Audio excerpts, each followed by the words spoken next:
ስለዚህ አላህ ከመፍጠሩ በፊት ያንን አልለበሰም ነበር ማለት ነው። ስለዚህ መቼ ነው የፈጠረው? አንድ ያ የፈጠረው ደግሞ አላህንስ የመመከት ብቃት። ምክንያቱም ሂጃቡን ቢያነሳ እይታው እስከደረሰበት ወይንም ደግሞ እንትኑ ግርማው እስከደረሰበት ድረስ ፍጥረትን ያጠፋ ነበር ይላል። ኢቭን የፈጠረው ሂጃቡን ድረስ እንኳን መድረስ አልቻለም። ሁለት ኢቭን ደግሞ ሙሐመድ እንደዛ ቢልም ምን ያላ እይታ እስከደረሰበት ድረስ ፍጥረትን ማጥፋት ይችላል ብሎ ያ ሂጃቡ ደግሞ ፍጡር ከሆነ ሂጃቡን እንኳን ማጥፋት ማይችል ነው ማለት ነው። እይታው የፈጠረው ማጥፋት ማይችል ነው። ወይንም ደግሞ አላህ ማጥፋት ማይችለው ፈጥሯል ማለት ነው። ማጥፋት ማይችለው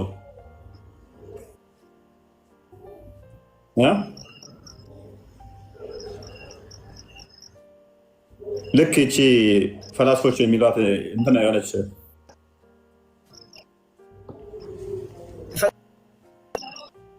ምናልክ ኔትወርክ ትክክል አለ። ቀጥር ክርስቲያን። ኔትወርኩ ልክ አይደለም ማረኝ። ኦኬ አብዲ ኤች ጄ አሎ አሎ አሎ፣ እንዴት ነህ? ሰላም ነው? ሰላም ነው። እንኳን ደህና መጣ። እንኳን ደህና ቆያችሁ። ኦኬ ጥያቄውን ሰምተኸዋል? አዎ ሰምቻለሁ። እና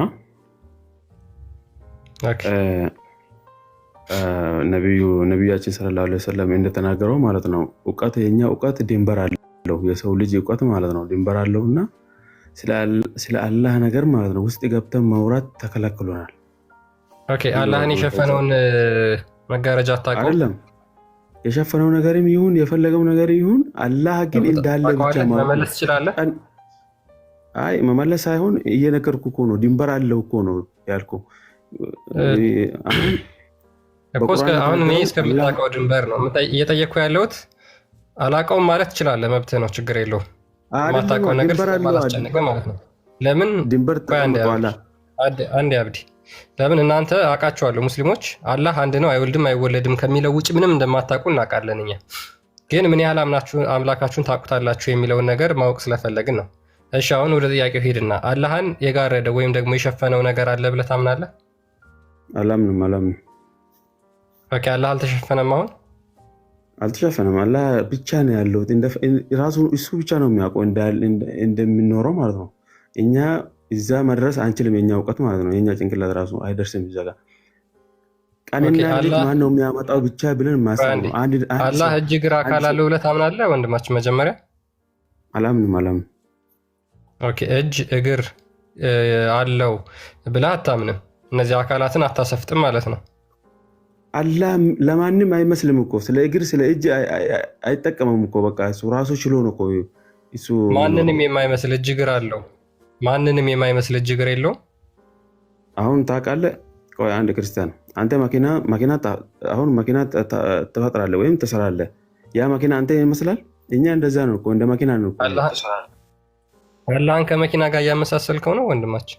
አይደለማ፣ አንተ ምስል እያደረግኩ እኮ ነው። አንተ የሚሰራው ነገር ማለት ነው። አንተ ስለ ፈጣሪ እያወራ ለምን ከፍጡር ጋር ታመሳስለዋለህ? ለአንተ ምስል ለመስጠት እኮ ነው። እኔ አላመሳሰልኩትማ። እኔ አሁን አንተ አላህ ፈጣሪ ነው ብለህ ስለምታምነው ከፍጡር ጋር አመሳስዬ ፍጡርን የሚመስል እጅ እግር አለው እያልኩ ሳይሆን ማንንም የማይመስል እጅ እግር አካል አለው ብለህ ታምናለህ ወይ ነው የእኔ ጥያቄ። ያማ እጅማ እግርም እሱ ብቻ ነው የሚያውቀው። ማንም ሰው አያውቅም። ቢኖርም ባይኖርም ሁሉም ነገር እሱ ነው እኮ ቻዩ። በቃ ለሱ መተው ነው በቃ። ስለዚህ አላህ እጅ እግር እንዳለው አታውቅም ማለት ነው። ይሄማ ድንበር አለው እኮ እውቀቱ። እዛ እኔ አውቃለሁ የሚል ሰው ካለማ ውሸት ነው። ኦኬ ስለዚህ ሙሐመድ አላህ እጅ አለው ብሎ ቢናገር ውሸታም ነው ማለት ነው። ያማ ታውቃለህ አላህ እጁ ይዘረጋል ይላል፣ ግን ያ እጁ እንደኛ አይደለም እኮ። እኔ እንደኛ ነው መቻልኩህ። እንደኛ ነው እኮ አላልኩም። እኔ ክርስቲያን እንደኛ ነው አላልኩም። ጊዜ ተውት፣ እሱን ተውት። አላሁ አክበር። አንዴ ጨርሳ እንዴ። እኔ እንደኛ ነው ብዬ አልጠየቅኩም። እንደኛ የማይመስል የማንንም የማይመስል እጅ አለው ብለት ትቀበላለህ ወይ ነው? አዎ እቀበላለሁ። ስሙ ኦኬ። ስለዚህ ቅድም የተናገርከው ነገር ስህተት ነው ማለት ነው። ይሄ ማንም አያውቅም። እንደዛ ብሎ የሚናገር ሰው ካለ ልክ አይደለም፣ ተሳስቷል፣ ውሸታም ነው አልክ። ለምን ነብዩን ውሸታም ልታስብለው እንደሆነ ስለተረዳ ማለት ነው።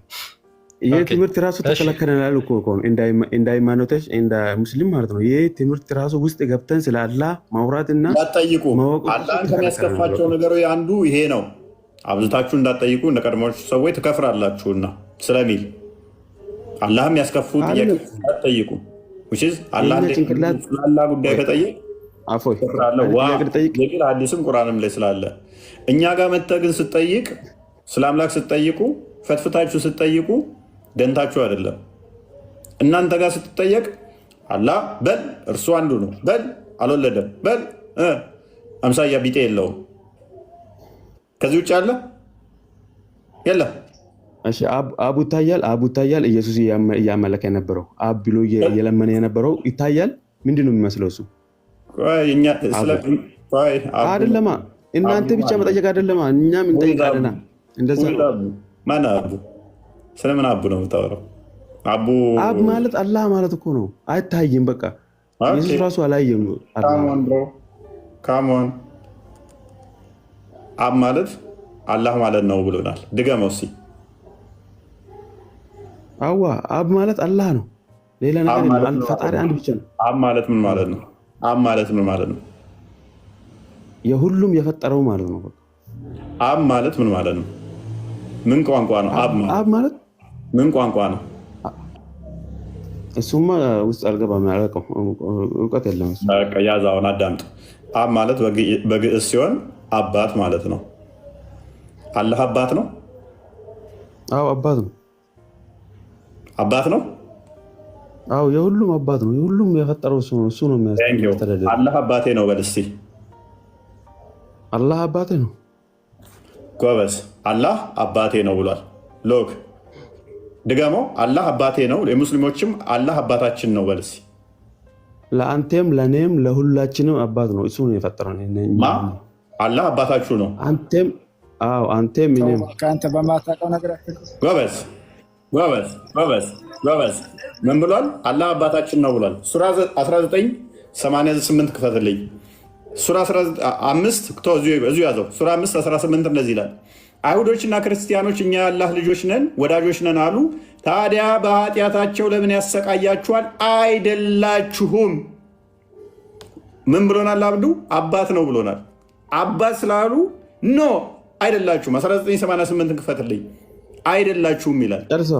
አባት ነው። ይህን አያ ጨርሷ። መጀመሪያ ማን ያለው እንደዛ? ቁጣ ነው ያለው። ጨርሷ። አይደለም ግማሽ ብቻ ወስደህ እንዳትሄዳ ጨርሷ። ልጨርስልህ።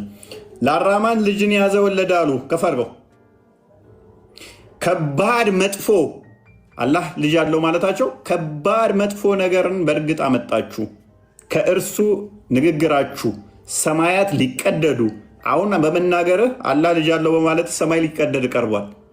ምድርም ልትሰነጠቅ ጋሮችም ተንደው ሊወድቁ ይቃረባሉ። ምን? ለአራማን ልጅን ወለደ ያዘ ስላሉ፣ ለአራማን ልጅን አለው ስላሉ። 18 ክፈትልኝ። ሱራ 18 ቁጥር 1 ቁርአን ራሱ ለምንድን ነው የመጣው? ሱራ 18 ቁጥር 1 ኦኬ። በውስጡ ባሪያና ምናምን እሺ፣ በእርሱ ውስጥ ኦኬ ቴንኪው 4 እነዚያንም አላህ ልጅን ይዟል ያሉትን ሊያስፈራራ አወረደው። ቁርአንን የወረደው ለምንድን ነው? አላህ ልጅ አለው ስላሉት ሊያስፈራራ ነው። አላህ እያስፈራራህ ነው። አሁን ምን ስላሉ? አላህ ልጅ አለው ስላሉ። ወንድማችን ምን አለ? ድገምን ልናከፍ በልና እስኪ አላህ አባታችን ነው በል። ድገመው ና። አላህ አባታችን ነው በል። ታውቃለህ፣ ሁለት ትርጉም አለ እኮ አባታችን ማለት ሁለት ትርጉም አለ። ቆያ ለብቻ አንድ አባት አለ። አላህ አባታችን ነው በል። እኔ እሱ ልጅ አይደለም እኮ ግን እሱ ነው የፈጠረኝ። አባታችን ነው በል። ምንም ሳትጠራጠር፣ ምንም ሳታፍር፣ ምንም ሳትደክም አላህ አባቴ ነው አልክ። አስደገምኩ፣ አላህ አባቴ ነው አልክ። አሰለስኩ፣ አላህ አባታችን ነው አልክ።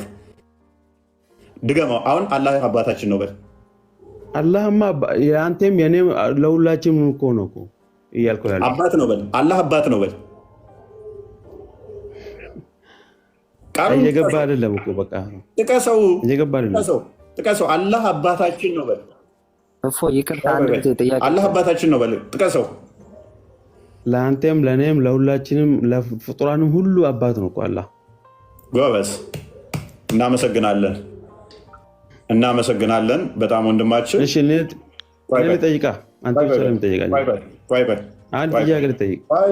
ቆይ ማረኝ አላህ እኔም እስኪ ልናገር። ቆይ ተራችሁን ጠብቁ። ማረኝ አላህዬ፣ ቆይ ተረጋጉ። ማረኝ አላህዬ፣ አላህ አባትህ ነው?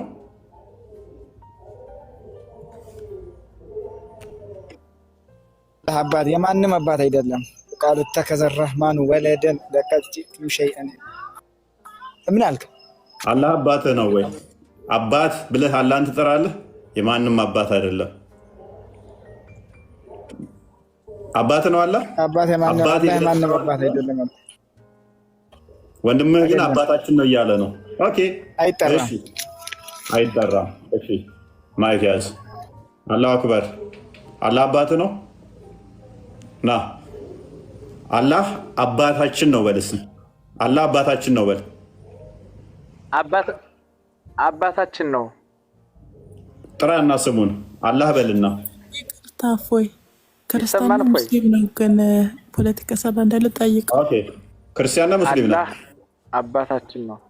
ክርስቲያን ነው ሙስሊም?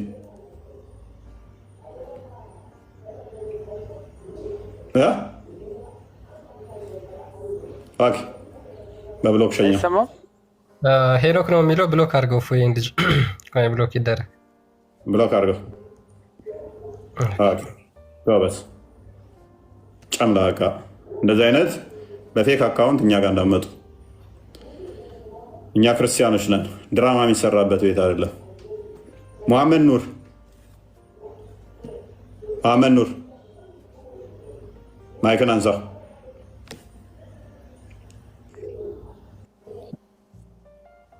ኦኬ፣ ሙስሊም ነህ? ኦኬ፣ አላህ አባትህ ነው?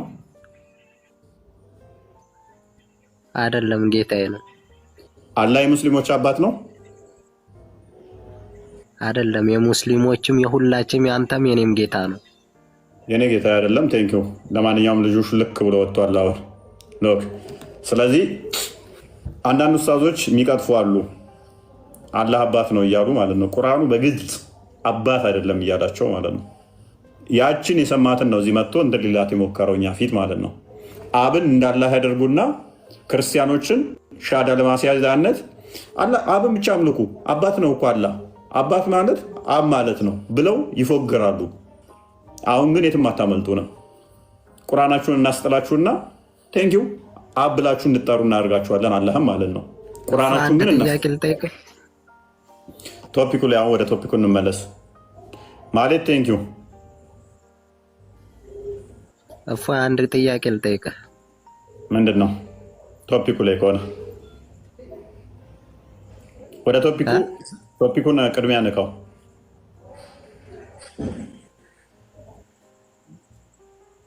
ርዕሱን ሰምተሃል? የቅድሞ ስማኝ፣ ሰምተሃል?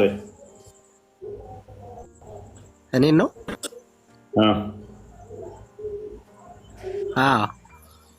ኦኬ። ስለዚህ ምንድን ነው የምትለን? ስለ ሂጃቡ የምትለው ነገር አለ?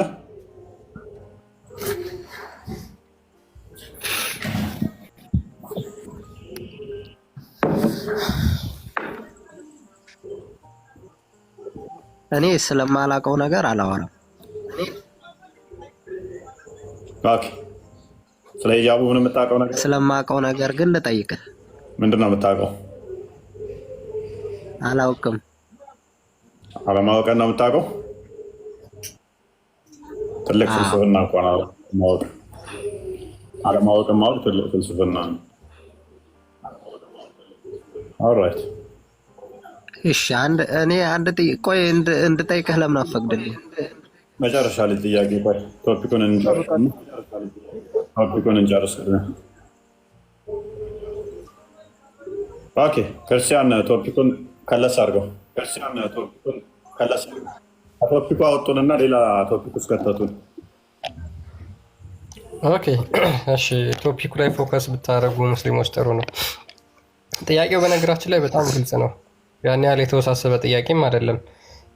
ስፔሻሊ ውሃብያዎች ካላችሁ ደግሞ በተለይ ለእናንተ በጣም ግልጽ የሆነ ጥያቄ ነው ብዬ አስባለሁ። ምክንያቱም እናንተ አላህ እጅ፣ እግር የመሳሰሉት አካላት አሉት ብላችሁ ታምናላችሁ። ፊት፣ እጅ፣ እግር፣ ባት፣ ጣቶች እነዚህን የመሳሰሉ አካላቶችን ለአላህ ታሰብጣላችሁ። ስለዚህ ይሄ አላህ ደግሞ በቂያማ ቀን እናየዋለን ብላችሁ ታምናላችሁ። እንዴት ነው ደግሞ የምታዩት? እሱን የሸፈነው ሂጃብ አለ፣ እሱን የሸፈነው ግርዶሽ አለ። ያንን ግርዶሽ ከላዩ ላይ ሲያነሳ፣ ያንን ግርዶሽ ያንን ሂጃብ ሲያወልቅ እናየዋለን ብላችሁ ታምናላችሁ። ያንን ሂጃብ እስካላወለቀ ድረስ ግን አታዩት። ካወለቀ በኋላ ታዩታላችሁ። ስለዚህ ማለት ያስከው እጅ እግር ስላለው አይመለክም ነው ማለት ያስከው? አላልኩም፣ እንደዛ መች ተናገርኩኝ። ኦኬ እጅ እግር አለው ብለህ ታምናለህ አንተ? አላምንም። ግን እናንተ በምታምኑ መሐመድ አንዴ አላህ እጅ እግር አለው ብለህ አታምንም። እጅ እግር አለው ብለው የሚያምኑት ሙስሊሞች ሙስሊም ተብለው ይጠራሉ? ሙስሊም ይባላሉ? ኦኬ ሙስሊም አይባሉ። እሺ አላህ እጅ እግር አለው የሚባሉ ሙስሊም ተብለው አይጠሩም ማለት ነው። እሺ እናመሰግናለን ወንድማችን። እሺ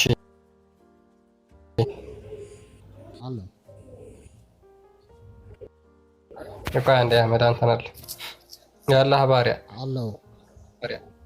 ድምፅን ትንሽ ጮክ ለማድረግ ሞክር። ታውጧል ድምፅ።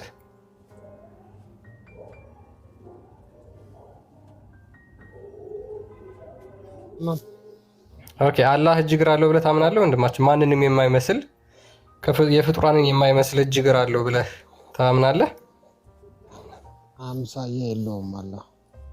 ኦኬ አምሳያ ማንንም የማይመስል የማንንም የማይመስል ብዬ ነግሬሃለሁ። አምሳያ የለውም እኮ አምሳያ የለውም ማለት የማንንም የማይመስል እጅ እግር ወይም ደግሞ አካላቶች አሉት ብለህ የለውም። ኦኬ ስለዚህ እነዚህ እንዳለ የተደረደሩት ምንድን ናቸው? አህባሽ ናቸው ማለት ነው። ለምን አላህ እጅ እግር አለው ብለው የሚያምኑ ወሃብያዎች አሉ። እነሱ ደግሞ ያ እጁን እግሩን እነዚህን አካላቱን የሸፈነበት ሂጃብ አለው ብለው ስለሚያምኑ ማለት ነው። ኦኬ እሺ የአላህ ባሪያ እነዚህን ወይም ደግሞ እነዚህን የአካላት ለአላህ ለአምላካቸው የሚያሰብጡ ሙስሊሞች ይባላሉ? ሙስሊሞች አሉ። ድምፅ ጮክ አድርገው ወንድማችን። አይባልም። ኦኬ ሙስሊሞች አይባሉም። እሺ እናመሰግናለን። ምን አሉ?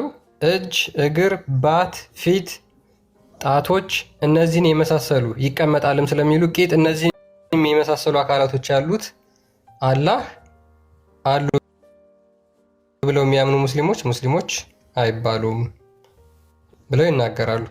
እሺ አላህን የሸፈነ ብርሃን ወይም ደግሞ አላህ በብርሃን ተሸፍኗልስ ብለህ ታምናለህ?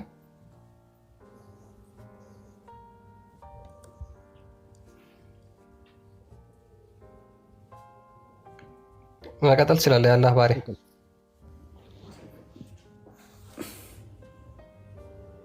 የአላህ ባሪያ ወይም ሙሐመድ ወይም አህመድ ወይም አብዲ ነገርኩ። አዎ እኔ እኮ ልጠይቅህ እንዳለ እኮ ሚውት አረከኝ። ኦኬ ቀጥል መሐመድ።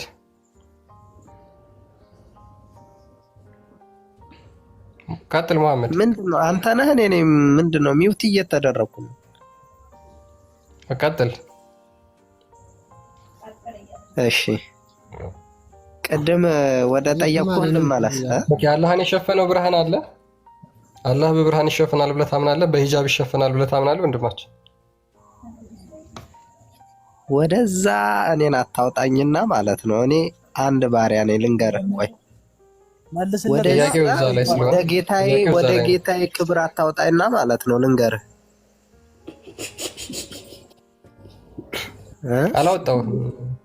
አላወጣሁም። ወደ ጌታ ክብር አላወጣሁም። ወደ ጌታ ክብር ውጣ አላልኩህም። እኔ ወደ ጌታ ክብር ውጣና መልስልኝ ሳይሆን ያልኩህ መሐመድ በተናገረው መሰረት ነው የጠየቅኩህ። እኔ ጥያቄው ምንድን ነበረ? አንተ እጅና እግር ያለው አይመለክም ነው ማለት ያስከው? አይ አላልኩም እንደዛ። በቃ አህመድ ደሴው እንኳን ደህና መጣ። አብዲ ሀጂ ጥያቄ ብቻ አለኝ። ያ ጥያቄ ብቻ ተቀበሉንና ጊዜ የለምና ትቀበላለህ። ጥያቄ ቆይ ከ30 ላይ ይቀበላለሁ። አንድ 10 ደቂቃ አለ። አህመድ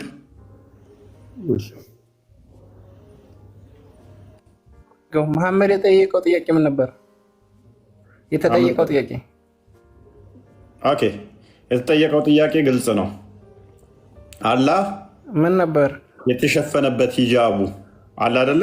ታምናለህ? እሱን አካል እንዳለው አላህ ይሸፈን ይሸፈን። ይሄ እኮ አላህ ራሱ ነው የሚያውቀው። ምን ያስጠየቀ? ይሄ እንደ ብሎ ትጠይቃለህ? ስለዚህ አታውቅም አላህ እንዴት እንደሆነ። አላህ እንዴት እንደሆነ ማለት እንዴት ሊሆን ይችላል? በቂያማ ቀን ታዩታላችኋል። በቂያማ ቀን ቂያማ ቀን የሚባለው መቼ ነው? ቂያማን ወይ ቀልድ ሞተ ስትነሳ ትንሣኤ ቂያማ አላህን ያኔ ታዩታላችሁ በገነታ እናየዋለን። ኦኬ፣ እንዴት ነው የምታዩት? ሞቻ ላይ ይሁት አይቀንድ ሞቻ ላይ ይሁት እንዴት ነው የምታዩት? ምን አይነት ጥያቄ ነው?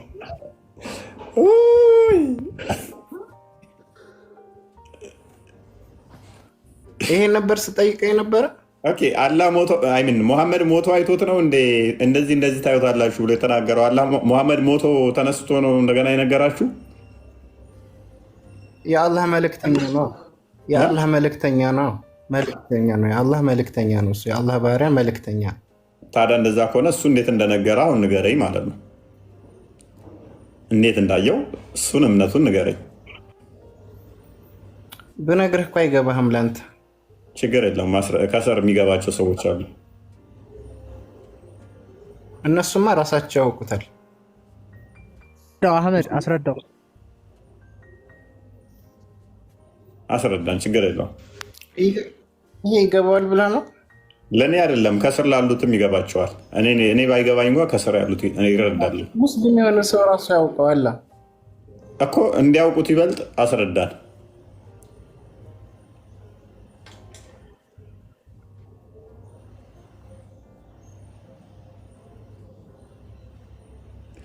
ይዘ ስላላ ምንም የሚያውቁት ነገር የለም። ምንም ማለት ነው። ምንም ነግራችኋለሁ። ይገባሉ፣ ስላላ የሚያውቁት ነገር የለም። ይገባሉ፣ ስላላ የሚያውቁት የለም። በጣም የሚያሳፍረው በዚህ መጠን ማለት ነው። ስለሚያመልኩ እውቀት የላቸውም። ዝም ብለው ከመጓዝ ውጭ ከመከተል ውጭ ከመሄድ ውጭ። ኦኬ፣ አህመድ ተንቀልቅላል። እስቲ መልስ። ታውቃለህ?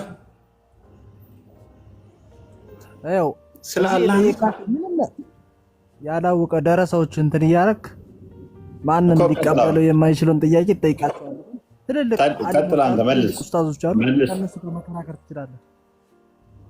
አንተ መልስ። ትልልቅ ምናምን ያልካቸው አንተ ትንሽ ህፃን ነህ። አንተ ቀጥል። ትመልሳለህ ወይንስ እየየ ነህ?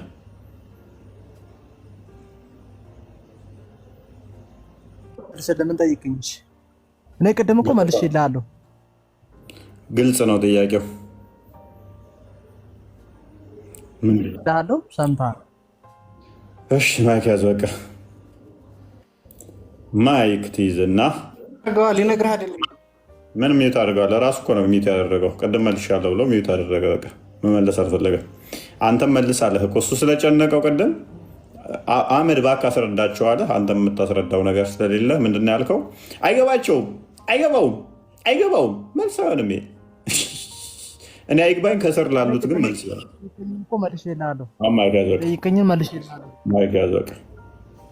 አብዲ እሺ እኔ የምጠይቀው አንድ ጥያቄ አለ። አንተ ያንን ጥያቄ ከመለስክ የኛንም እኔ መልስልሃለሁ። ቅድሚያ መልስና ትጠይቃለህ። ደጋግመህ እኔን አስገባ ስ እያልክ ስለነበረ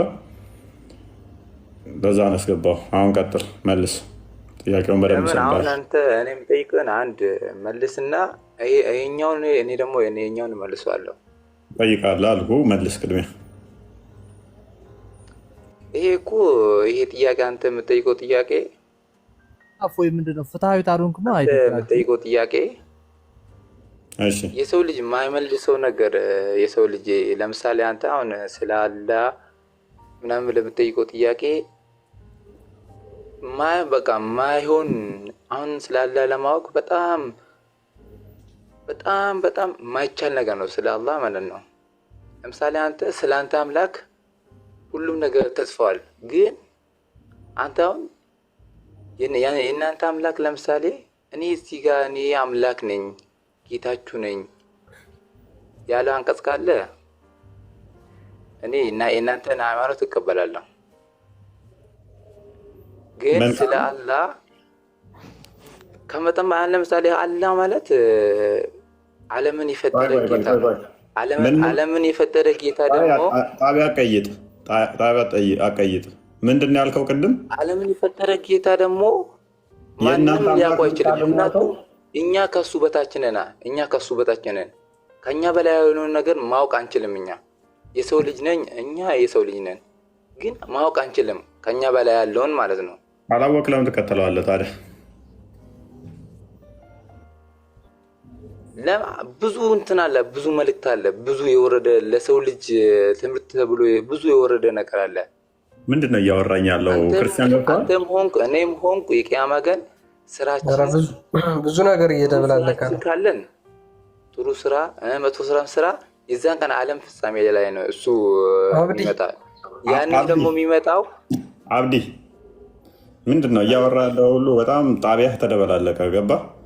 በዛ እንትን በለውና ጣቢያህን ቀንስ። የተለያየ ቦታ ገባ። ስለዚህ ቆይ አህመድ ሚውተር። ስለዚህ ጣቢያን አስተካክለው ከዛ አንድ በአንድ ያነሳቸውን እኔ አይሻልም?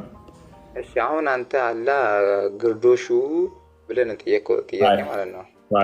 ቆይ ከዛ ከመሄድ በፊት የአንተ አምላክህ እኔ አምላክ ነኝ ያለበት ካለ እኔ የአንተን እምነት እቀበላለሁ አይደል ያልከኝ? ስለዚህ እኔ አምላክ እንደሆነ የተናገረበትን ካሳየው ክርስቲያን ትሆናለህ ማለት ነው። አዎ እኔ አምላካችሁ ነኝ ጌታችሁ ነኝ ያለበት ካለ ጌታችሁ ነኝ እኔ ፈጣሪያችሁ ነኝ እናንተን የፈጠርኩት እኔ ነኝ ካለ ማለት ነው። ኦኬ ክርስቲያን ከፍ እናድርግና ክርስቲያን እንደምትሆን ንገረን ድጋምና። ይህንን ጥያቄ አሁን የጠየቁት ጥያቄ መልስ። እኔ ጌታችሁ ነኝ እኔ ነኝ እናንተን የፈጠርኩት እኔ ነኝ የፈጠርኳችሁ እንዳለ ካሳየን ክርስቲያን ትሆናለህ አይደለ? ክርስቲያን ሆናለሁ በለን። እንዲህ አይነት ጥያቄ ህዝቡን ለማጣመም ነው የተነሳችሁ እናንተ ማለት ነው። ግን ደግሞ አንዴ ካመነ መቼ ማለት ነው የማጣመም ነው። ክርስቲያን ሆናለሁ በል። ምንም ነገር ማንም ነገር አንተ በትለው ነገር ማንም አይሸወድም። አንተ ምክንያቱም ሴጣን አንተ ስድቡ ስለምን ትገባለህ? ወንድማሽ ጥያቄ ጠየቃል። አምላካችሁ አምላክ ነኝ ያለበትን ካሳያችሁኝ እኔ ፈጥሬያችኋለሁ የሚል ካሳየን ምን ሆናለሁ ነው ያልከን? ክርስቲያን ሆናለሁ አልከን። እሱን እናሳየ። ክርስቲያን ልናደርግ ነው። ከጨለማ ልናወጣ ነው። ከሲኦል ልናድን ነው። ከመሐመድ ተረተረ ልንታደገ ነው። እምቢ ትላለህ አንተ ደግሞ ከዛ ስድብ ትገባለህ። ለምን እንዴት አደርጋለሁ? ወንድማችን አብዲ ኮመንት ላይ እኮ በጣም ስጽፍ ነበረ። ጀግና ስትጫወት ነበረ። ወጣ ኮመንት ላይ ጀግና ሲጫወት ነበር። ሆን አሳየህ ነው። ሄነስ ክርስቲያን ዛሬ ምንድን ነው የመጡብን? ያ አላወቁትም ይመስለኛል።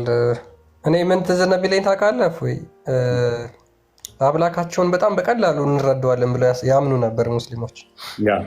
እና ይሄ ለሙስሊሞች በጣም ትልቅ እድል ይፈጥራል ብዬ አስባለሁ። እንዴት ስላሴ ከፊዚክስ ይበልጣል የሚለውን አረዳድ በደንብ የሚገልጽ ይመስላል ያምኑ ነበር ሙስሊሞች። እና ይሄ ለሙስሊሞች በጣም ትልቅ እድል ይፈጥራል ብዬ አስባለሁ። ስለዚህ ምንድነው ሙሐመድ ይዞት እያንዳንዱ የመጣው ትምህርት ምንድነው? የራሱን የሆነ ፍልስፍናና ተረት ተረት የሞላበት ነው እንጂ ቀደምት ነቢያቶች እንደዚህ አይነት ብለው አያስተምሩም፣ ወይም ደግሞ አላስተማሩም፣ ያስተማሩበትም የለም። እናውቀዋለን ብላችሁ የምታምኑት አምላካችሁ ሙስሊሞች አታውቁት። አላህ አንድ ነው፣ አይወልድም፣ አይወለድም፣ ማንንም አይመስልም። ከነዚህ ውጪ ሲናገሩ ሰምታችኋቸው ታውቃላችሁ? አያውቁም። አንድም ሙስሊም ገፋ ብሎ ስለ አምላኩ ሲናገር ሰምተን አናውቅም። ግን እያንዳንዱን አንድ ለጠየቅነው ጥያቄ ሁለተኛ ስቴፕ የሚመልሱልን ከሆነ ሌላ ሁለተኛ የሚመልሱልን ጥያቄ ደግሞ ሌላ ብዙ ጥያቄዎችን ወልዶ ይመጣል። ለዛ ነው እንደዚህ መመለስ ማለት ነው። አንደኛውን ጥያቄ ሲከርሹ አንደኛው ላይ ሌላ ወጥመድ ይዟቸው ይመጣል። ዊችዝ አትጠይቁ የሚለው ደግሞ መልስ አይሆንም። ስለዚህ አይ በቃ ከዚህ ብቻ ከተጻፈችው አላልፍም ካልክ እኔ ጋም ቻሌንጅ ማድረግ አችልም፣ ሌላኛው ጋም ቻሌንጅ ማድረግ አችልም ማለት ነው። ምክንያቱም እሱም ከተጻፈልኝ አላልፍም ይላል፣ አንተም ትላለህ። ምንም መሞገት አችልም ማለት ነው። የተጻፈችዋን ብቻ እናገርና ከዛ በኋላ ስትጠይቀኝ አይ በቃ ስላልተነገረኝ ዝም ነው ብለው ከሆነ መልሱ ምን ይሆናል? ሁሉም ሌሎችም ሃይማኖት ትክክል ይሆናሉ ማለት ነው። የተጻፈው እንዲህ ተብያለሁ ተብያለሁ፣ አለቀ በቃ አይመለከተኝም። ከዛ በኋላ ከሆነ መልሱ እንደዛ ነው የሚሆነው። ሲመን እና አንዋር ሰላም ነው። እፎይ እንዴት ነሽ?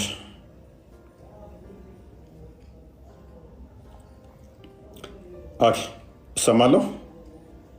ደህና ነኝ። መልካም ትሰማለህ? እና መጀመሪያ ለመልስ የምፈልገው ነገር ቢኖር እኔ እውቀቱ ያን ያህል የለኝም፣ ግን የማውቃትን ለመመለስ ነው የወጣሁት። እና ፈጣሪ ፍጡር ነው የሚለው ነገር ፈጣሪ ፍጡር አይደለም፣ ሕያው ነው፣ አምሳያም የለውም። ምክንያቱም የሰው ልጅ የፈጠረ ፈጣሪ እንዴት ራሱን ፍጡር አድርጎ ይፈጥራል? ምክንያቱም የሰው ልጅ እኛ የተፈጠርነው በአፈርና በጭቃ ነው።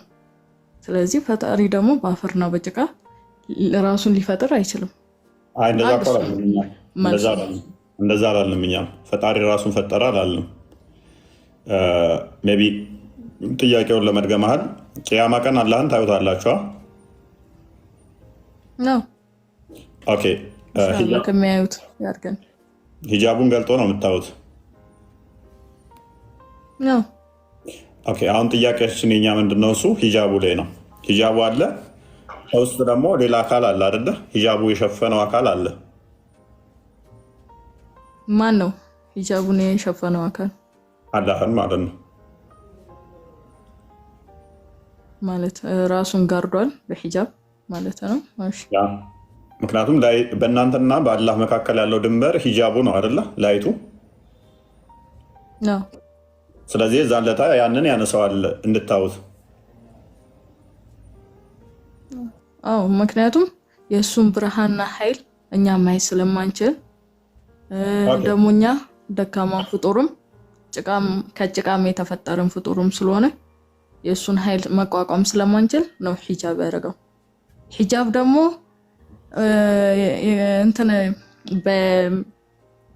እንትን በሚያደርግበት ጊዜ በምናየው ጊዜ ደግሞ የዛ ሰዓት ጀነት ውስጥ ነው። ምክንያቱም ሞት የሌለበት ሰዓት ነው ፈጣሪ ራሱን ገልጾ የሚያሳየን። ስለዚህ ሎክ ባይዘ ይህ ነገር ስህተት አለው። በመሰረቱ ፍጡር ስለሆነ ከጭቃ ስለተሰራን ስለማንቋቋም የሚለው ስህተት አለው። እንዴት ስህተት አለው መሰለሽ? ሂጃቡ የሚገልጠው ፍጥረትን ሁሉ ያጠፋል ብሎ መሐመድ ተናግሯል። እይታው የደረሰበት ድረስ ፍጥረትን ያጠፋል ብሏል። ስለዚህ አሁን እንዳጠፉ በእይታው ፍጥረት እንዳጠፋ የጋረደችው ምንድነች? ሂጃቧ ነች። ሊትራል የምታየው እኮ ጭራሽ ሂጃቡን አንስቶ ነው። ዊች ሚንስ ፌስ ቱ ፌስ የምትቀርቢው ያለ ሂጃቡ ነው። ሃይ ፓወር ነው የሚለቀቅብሽ ማለት ነው። ጭራሽ ሂጃቡ እንደው መከላከያ ነበረ። እሺ ስለዚህ አንቺ ካልሽው ጋር የሚጋጭ ነው። ዋና ፖይንታችን ስላልሆነ ግን እሱን ልተወና ወደ ጎን እናድርገውና ያ የሚያነሳው ሂጃቡ ፍጡር ነው ፍጡር አይደለም ነው? ፍጡር አይደለም። ኦኬ አካሉ ፍጡር ሊሆን አይችልም። አካሉ ነው ፈጣሪ።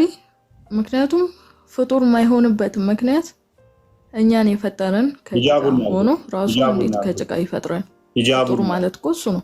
ሂጃቡን ያልኩሽ። ሂጃቡ ደግሞ መጋረጃ ነው። መጋረጃው ፍጡር ነው? ፍጡር ነው አይደለም? አይደለም። ኦኬ መጋረጃው አላህ ነው የጋረደው፣ እሱ ብቻ የሚያውቀው። መጋረጃው አላህ ነው አይደለም? መጋረጃው አላህማስ ብርሃኑ ለእኛ መቋቋም ስለማንችል ነው መጋረጃ የጋረደው። ሉክ በደንብ አስተውለሽ መልሺ። መጋረጃ ነው አልሽኝ። መጋረጃው አላህ ነው ወይ ስልሽ አላህ አይደለም አልሽኝ። መጋረጃው ፍጡር ነው ወይ ስልሽ ፍጡር አይደለም አልሽኝ። ስለዚህ መጋረጃው ፍጡር አይደለም አይደለ? ተስማማሽ? መጋረጃው ፍጡር አይደለም። ኦኬ እሺ። መጋረጃው ደግሞ አሁንም አላህ አይደለም አይደለ? አይደለም። ስለዚህ ስንት ፍጡር ያልሆነ ነገር አለ?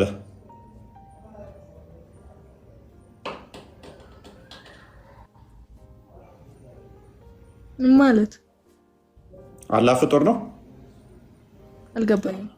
አላህ ፍጡር ነው? አላህ ፍጡር አይደለም። ስለዚህ መጋረጃውን ፍጡር አይደለም፣ አላህም ፍጡር አይደለም። አላህ መጋረጃውን አይደለም፣ መጋረጃው አላህን አይደለም። መጋረጃ ማለት አላህ የፈጠረው ነገር ነው። መጋረጃው ፍጡር ነው? ጨርቅ ነው እኮ ጨርቅ። ሂጃብ ማለት መጋረጃው ፍጡር ነው? ጨርቅ ነገር ነው። ጨርቅ አይደለም፣ ብርሃን ነው። አክቹዋሊ መጋረጃው ፍጡር ነው? ብርሃንማስ የፈጣሪ ብርሃን ነው። መጋረጃው ፍጡር ነው? መጋረጃው እንትን ነው። አዎ ፈጣሪ የፈጠረው ነው። ምክንያቱም በሰውና በሱ መሀል የጋረደው ነው። መልካም እንስማማውንም። አሁን ደግሞ ምን አለችን? መጋረጃው which is አላህ የሚገልጠው ቂያማ ቀን ፍጡር ነው አለችን። አላህ ፍጡር አይደለም አይደለ? ፍጡር ሰው ማለት እኮ አይደለም። የተፈጠረ በቃ የተፈጠረ ሰው አላልኩም እኔ። የተፈጠረ ነገር ነው። እሺ አላህ ደግሞ ፍጡር አይደለም። መጋረጃው ግን አላህን ያካበበው የጋረደው ፍጡር ነው። ስለዚህ አላህ በፍጥረት ውስጥ ምንድን ነው? ተሸፍኖ ነው ያለው ማለት ነው።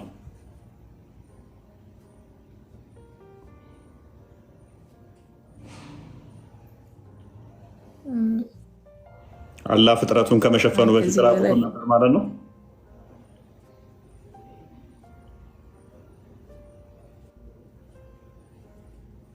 ግን እፎይ እዚህ ጋር ሙሴ ፈጣሪ ሊገናኝ በሄደ ጊዜ ሙሉ ለሙሉ ተገልጦለታል እንዴ? ፈጣሪ ለሱ ብርሃኑን ነው እንትን ያለው ያሳየው። ለምን ትቋቋመኝ አልቻለም ምናምን ነገር የሚል አለው ታሪኩ። ከዚህኛው ጋር ብዙም አይገናኝም። ከሂጃቡ ጋር አካሉና ከሂጃቡ ጋር አይገናኝም።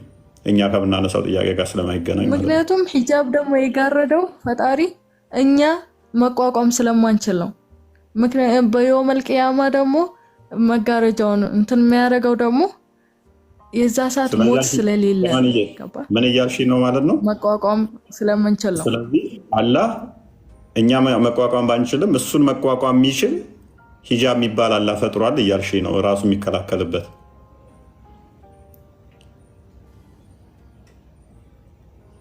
በጣም ከባድ ነው ይሄ። ባይዞይ በጣም ከባድ። በደንብ አጥኚው። ከእኔ የተሻሉ ብዙ አሉ። ያ በደንብ መርምሪው። ምን እያልን እንደሆነ በደንብ ቴዎሎጂው ሲገባሽ ትረጂዋለሽ። which is አላህ በሆነ በፍጡር ውስጥ ተከቦ ካለ መቼ ነው የተከበበውስ የሚለውን ደግሞ ያመጣብሻል። ምክንያቱም ፈጣሪ ዛሬም ነገም ትናንትም ሺም ተኋላም ወደፊትም ብትሄጂ ለውጥ እሱ ላይ መምጣት አይኖርበትም።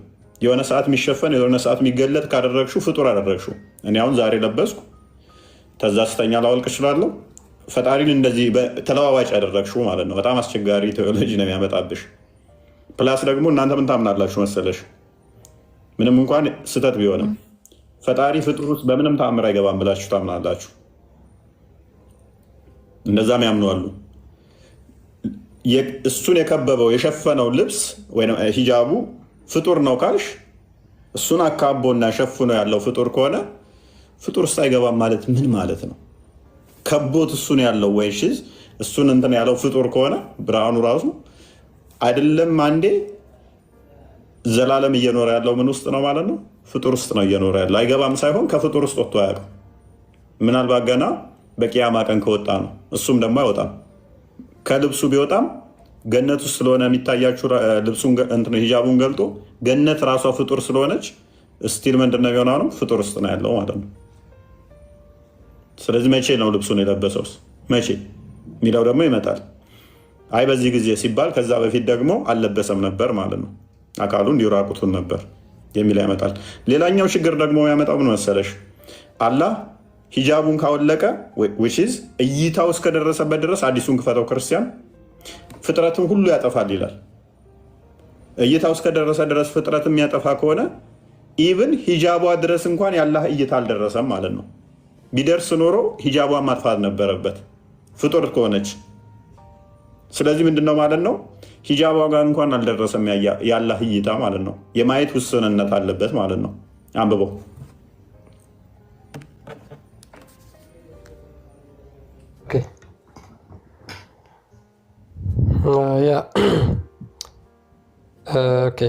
አቡበከር ኢንስቴድ ዘ ወርድ ላይ ቀጥልሽ፣ አንብበው። ሂዝ ቬል ኢዝ ላይት ሂጃቡ ብርሃን ነው ይላል። ኢን ዘ ሐዲስ ናሬትድ ባይ አቡበከር ኢንስቴድ ኦፍ ላይት ወይም ደግሞ እሳት ነው የሚልም አለ። ኢፍ ሂ ዊዝድሩ ኢት እሱን ካወለቀው ወይም ደግሞ ካወጣው ዘ ስፕሌንደር ኦፍ ሂዝ ኮንቴናንስ ውድ ኮንሱም ሂዝ ክሬሽን ሶ ፋር አስ ሂዝ ሳይት ሪችስ የእሱ ግርማ ሞገስ እይታው እስከደረሰበት ድረስ ያሉ ፍጥረታትን በሙሉ ያጠፋቸው ነበረ። ስለዚህ አላህን ያካበበው ብርሃን ወይም ላይቱ ብርሃኑ ፋይሩ ፍጡር ከሆነ ስለዚህ ምን መሆን አለበት? እይታው እዛ ጋር ከደረሰ የሚያየው ድረስ ባይዞ ይሄ ራሱ ስህተት ነው። እይታው እስከደረሰበት ድረስ ብሎ ለፈጣሪ መናገር ስህተት ነው። ስለዚህ እይታው ሂጃቡ ድረስ ራሱ እሱን ያካለለ ድረስ አልደረሰም ማለት ነው። ፍጡር ከሆነ እሱ ሂጃቡ ድረስ ከደረሰ ማጥፋት አለበት። ሂጃቡ ነው ፍጥረትን ያጠፋል ስለተባለ ማለት ነው። ግን እኮ የዚህ ጋር ጥያቄ ያለኝ ነፍስ ያለው ነገር እኮ አይደለም ሂጃብ ፈጣሪ የሚያጠፋው የሚያጠፋው እኮ ፈጣሪ ማለት ነው። ከተገለጸላቸው ነፍስ ያላቸው ነገሮች እንደኛ ማለት ነው። የሰው ፍጡር ብቻ ነው የማይገለጸው። ለሙሳ ሲገለጥ ተራራው ነፍስ ኖሮት ነው እንዴ? ተራራውን ክትክት ብሎ የጠፋው ተራራውን ሰባበረው ጠፋ። ስለዚህ የፈጣሪ ኃይል ነው ስልሽ ነፍስ ያለውን ብቻ አይደለም ያለው። ይሄ ግን ሂጃብ የሚባለው ነፍስ ላላቸው ብቻ አይደለም የሚሰራው፣ ነፍስ ለሌላቸውም ይሰራል። ፍጥረታትን ከተባለ ፍጥረት ያጠፋ ነበር ከተባለ በፍጥረት ውስጥ ነፍስ ያለው ነፍስ የሌለውንም የሚያካትት ነው። ውሽዝ አሁን አንቺ እያልሽን ያለሽው ነፍስ ያለውን ብቻ ከሆነ የሚያጠፋው ውሽዝ ነፍስ የሌላቸውን የማጥፋት ችሎታ የለውም ማለት ነው።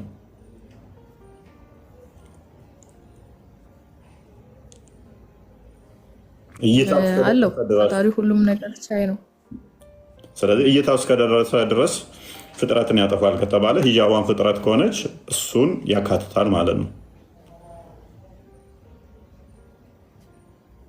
ከሁለት አንዱ ነው የሚሆነው ብቻ አይደል? ዞሮ ዞሮ ሂጃቡ የሚሆነው ወይም ፍጡር ነው ወይም ፈጣሪ ነው የሚሆነው አይደል? ፍጡር ነው ብትይ እኛ አርጉመንቱ ይመቸናል። ፈጣሪ ነው ብትይም ደግሞ አርጉመንቱ ይመቸናል። ሁለቱም ያስኬደናል። ምክንያቱም ሁለቱም ላይ ስህተቶች ስላሉ ማለት ነው። ለፈጣሪ እንዲህ ተብሎ ስለማይነገር ምክንያቱም ፈጣሪን ልብስ አልብሰሽ የሆነ ላይት አልብሰሹ የምታስቀምጩ ከሆነ ፍጡር ነው እሱ የሚሆነው። ከጊዜ በኋላ የመጣ ነገር እሱን አካበበው፣ ከጊዜ በኋላ የመጣ ነገር እሱን ሸፈነው። ከጊዜ በኋላ የመጣ ነገር እሱን ወሰነው እያልሽ ነው። ምክንያቱም ፍጡር ከሆነ ውስንነት አለው። ኢንፋይናይት አይሆንም ማለት ፋይናይት ነው፣ ገደብ አለው ማለት ነው፣ ያልቃል። ስለዚህ ለፈጣሪ ምን ሰጠሽ ማለት ነው? ድንበር ሰጠሹ። ከዚህ እስከዚህ ቁመቱ እንደዚህ ወርዱ እንደዚህ ብለን መለካት እንችላለን። ስለዚህ ደግሞ ቁመቱ እንደዚህ ወርዱ እንደዚህ ተብሎ የሚለካው የፍጡር ባህሪ ነው። የፈለገ ትልቅ ነው ብትይም የፈለገ ግዙፍ ነው ብትይም እሱን ያካበበው ነገር የተገደበ ነው፣ ፍጡር ስለሆነ ላይቱ ፍጡር ስለሆነ። ስለዚህ ውስጥ ያለው የፈለገ ግዙፍ ነው ብትይ ውጭ ካለው አይሆንም፣ አይበልጥም። ምክንያቱም ውጭ ያለው እሱን ያካበበ ስለሆነ ማለት ነው። ውጭ ያለው ደግሞ የሚያልቅ ፋይናይት ከሆነ በቀላሉ ይታወቃል ማለት ነው። ይሄ ደግሞ የፍጡር መለኪያ ነው።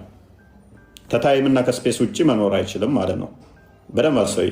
ከታይምና ከስፔስ ውጭ መኖር አይችልም። ምክንያቱም ፍጡር ነገር ሁሌም ታይምና ስፔስ ውስጥ ነው የሚኖረው። ከታይምና ከስፔስ ውጭ ፍጡር አይኖርም፣ ከነኝ ውጭ አይኖርም።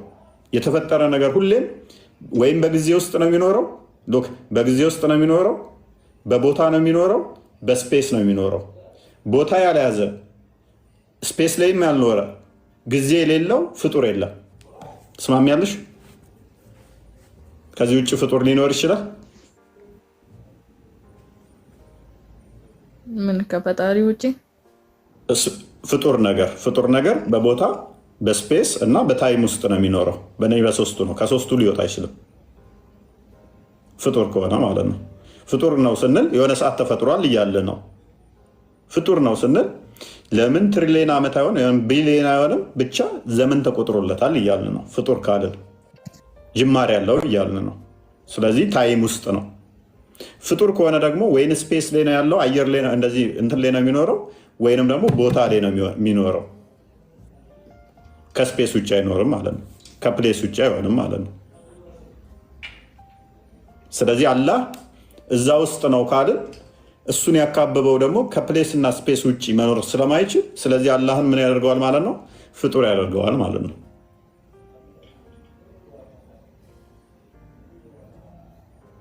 ስለዚህ በፍጹም የፈጣሪ ማለት አላህ ፍጡር አይደለም። አሁን በገነባ ነው ሎጂክ መሰረት ፍጡር ወደሚሆነው ይመጣል ማለት ነው። ሜይ ቢ አንዋር ፍጡር አይደለም የሚለውን እንስማው። አንዋር የሚለውን እንስማው።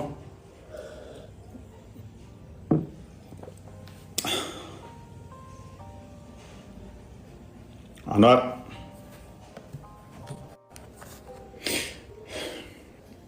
አሁን ሌላው ምንድነው ደግሞ በቂያማ ቀን የሚያዩበት መንገድ ራሱ አምላካቸውን ጥያቄ የሚያስነሳ ነገር ነው።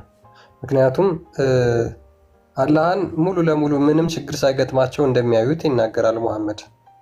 ስለዚህ እያንዳንዱን አካሉን እያንዳንዱን ቅርጹን የምታዩ ከሆነ ለምሳሌ እኛ በአይን መካበብ ስለምንችል ግራስፕ መደረግ ስለምንችል በአይን እያንዳንዱ አካል ክፍላችን መታየት ይችላል፣ ቅርጻችን መታየት ይችላል፣ ስፋታችን፣ ርዝመታችን፣ ውፍረታችን ወዘተ እነዚህን የመሳሰሉ ለአካል የሚሰጡ ባህሪያት በሙሉ ሊታዩ ይችላሉ።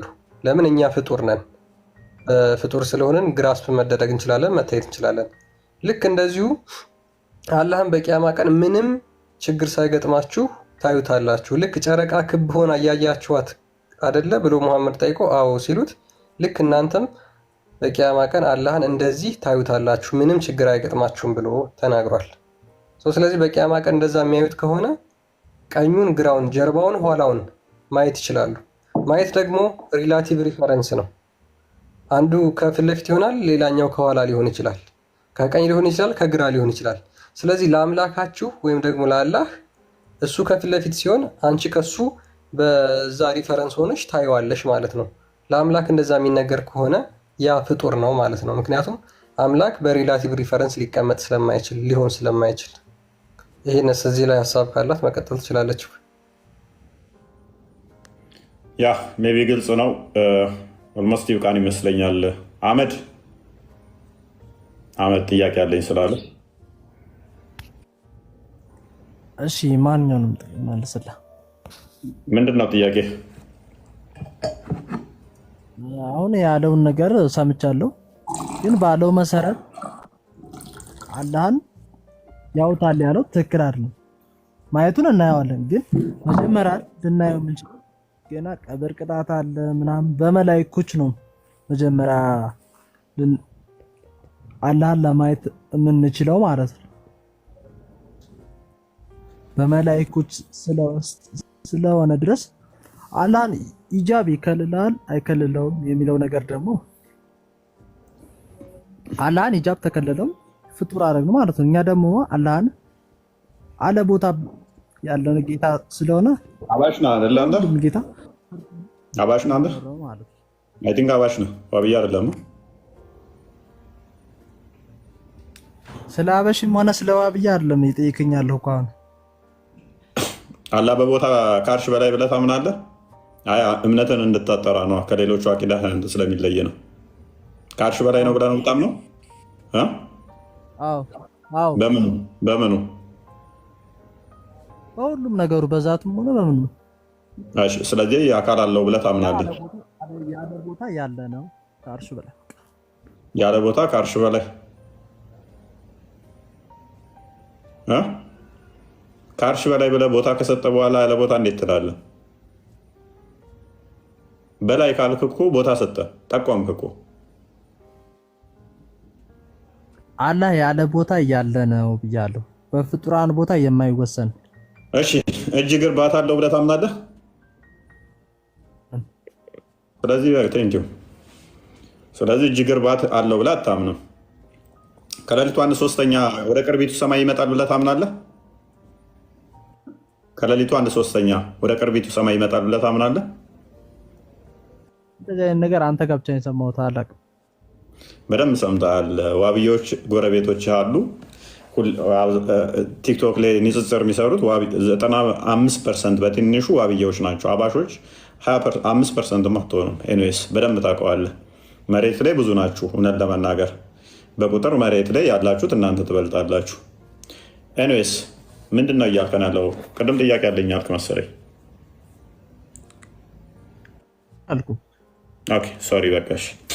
ሴማን ጥያቄ ያለሽ? ጂጂን እናስቀጥላል። ቆይ ጥያቄ አለኝ። እሺ ቆይ ትቀጥያለሽ። ክርስቲያን ቀጥልሽ።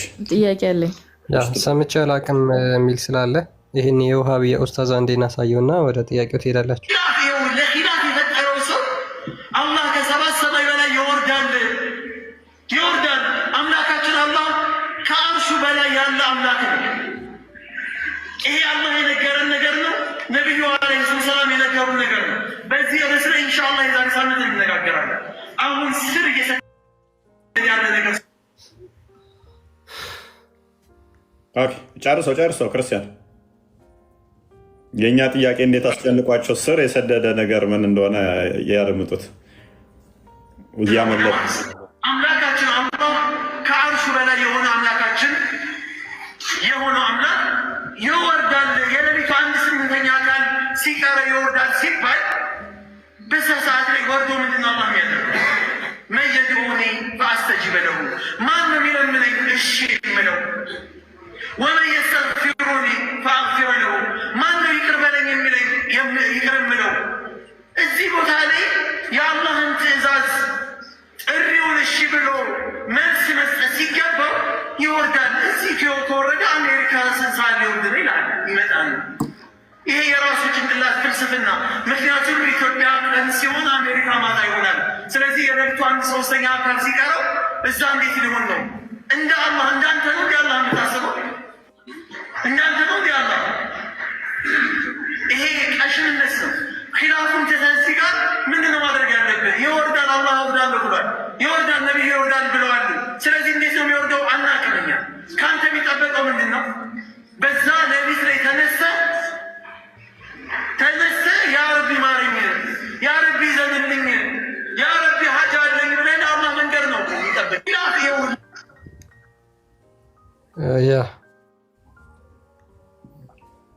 ኦራይት ጥሩ። ጂኤችጂ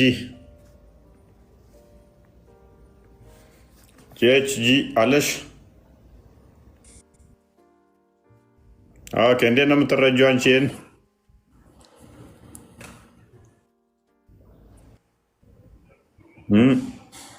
ኧረ ሁኔታ ሊያናግሩኛል። የምር ይገርማል። እኔ ማለት ስለ ሃይማኖት በፊት እኮ አላውቅም። አሁን ግን እነው ሲል ሌላ ይላሉ ደግሞ ሌላ አለ። አረባ ፈጣሪስ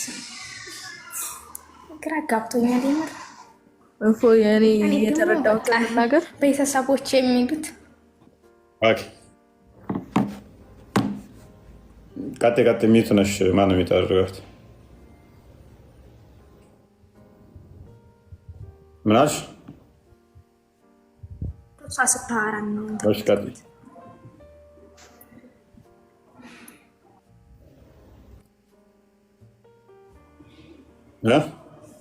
ታሪካና ወሪ እሷ ጥያቄ ካላት ብዬ ጨርሽና ወደ እሷ መለሳለሁ። ጨርሽና ወደ አንቺ እመጣለሁ። ወደ እሷ ሄዳለሁ እና ማለት ነው እና አላህ ከአርሽ በላይ ነው የሚሉት የኔ ቤተሰቦች የሚከተሉት። ኦኬ እና ደግሞ ሁሴን የሚሉት ደግሞ ማለቴ አላህ እጅ አለው እግር አለው ልሽ ማለት እኔ ተደጋግሮኛል ብቻ። ኦኬ አንቺ የትኛው ነው የምታምኚው? አላህ እግር ባት ምናምን በሂጃብ ለብሶ የተቀመጠን አላህ ነው ታምኚው? ፍጡር ሆነ ፍጡር ነው እሱ። እኔ ከአርሽ በላይ ሆነ በሚሉን ነበር ማምነው። አሁን ግን እኔ ለራሴ አላቅም ማለት ስለዚህ እጅግር አለው ማለት ባታ የሚለው የፍጡር ነው። መቀው ነገር የለም። ኦኬ ይሄማ ፈጣሪ አይደለም። እጅግር ካለው ፍጡር ነው ማለት ነው። ኦኬ እሺ ተማሪ በደንብ ስመን ቀጥይ። ይማየ ታታይም እያደማኩ ነው። እሺ ስመን ጥያቄ አለሽ? እፎይ ኦኬ እዚህ ጋር ማለት ነው። አይ ጥያቄ ሳይሆን እዚህ ጋር ግልጽ ለማድረግ ፈልጌ ነው። ወሃቢያና እንትኖች ምኖች እና ወሃቢያ የሚባሉትና አህባሾች በአንድ ላይ ኢላሀ ኢላላህ ነው የሚያመልኩት። ምክንያቱም ሙስሊም ናቸው። አንድ ፈጣሪ ነው የሚያመልኩት። አይደለም እና በመልእክተኞች ነው የሚያመልኩት። አይደለም ምንድን ነው? አይደለም የአንቺ አላህና የነሱ አላህ ይለያያል። የአንቺ አላህ ከአርሽ በላይ ነው፣ እጅ እግር ባት ያለው ነው። የእነሱ አላህ ደግሞ እጅ ባት እግር ያለው አይደለም። እጅ ባት የሌለው አላህ ነው ያንቺ። የኔ ጌታ ፍጡር አይደለም። ጌታ ቆይ የአንቺ ጌታ አይን አለው የለውም? የማንንም አይመስል አይን አለው ግን ፍጡር አይደለም። እንደኛ ይመደብ። አንድ እንትናን ቪዲዮ ክፈትልኝ ክርስቲያን፣ አንድ ቪዲዮ ክፈትልኝ። ጠፋብኝ። ኤልያስ ቪዲዮ አለ አለኝ። ስለዚህ ከዛ እንትናንም የአቡ እንትናንም አዘጋጅልኝ። መሪዎቻችሁ እንዴት እንደሚያስተምሩ በዛው ትማራላችሁ። ተራ ኡስታዞች ሳይሆን መሪዎቻችሁ ዋናዎቹ ማለት ነው። ኤልያስን ታውቂዋለሽ? አሁን ለመጅሊሱ ለአመራር የተወዳደረው ማለት ነው።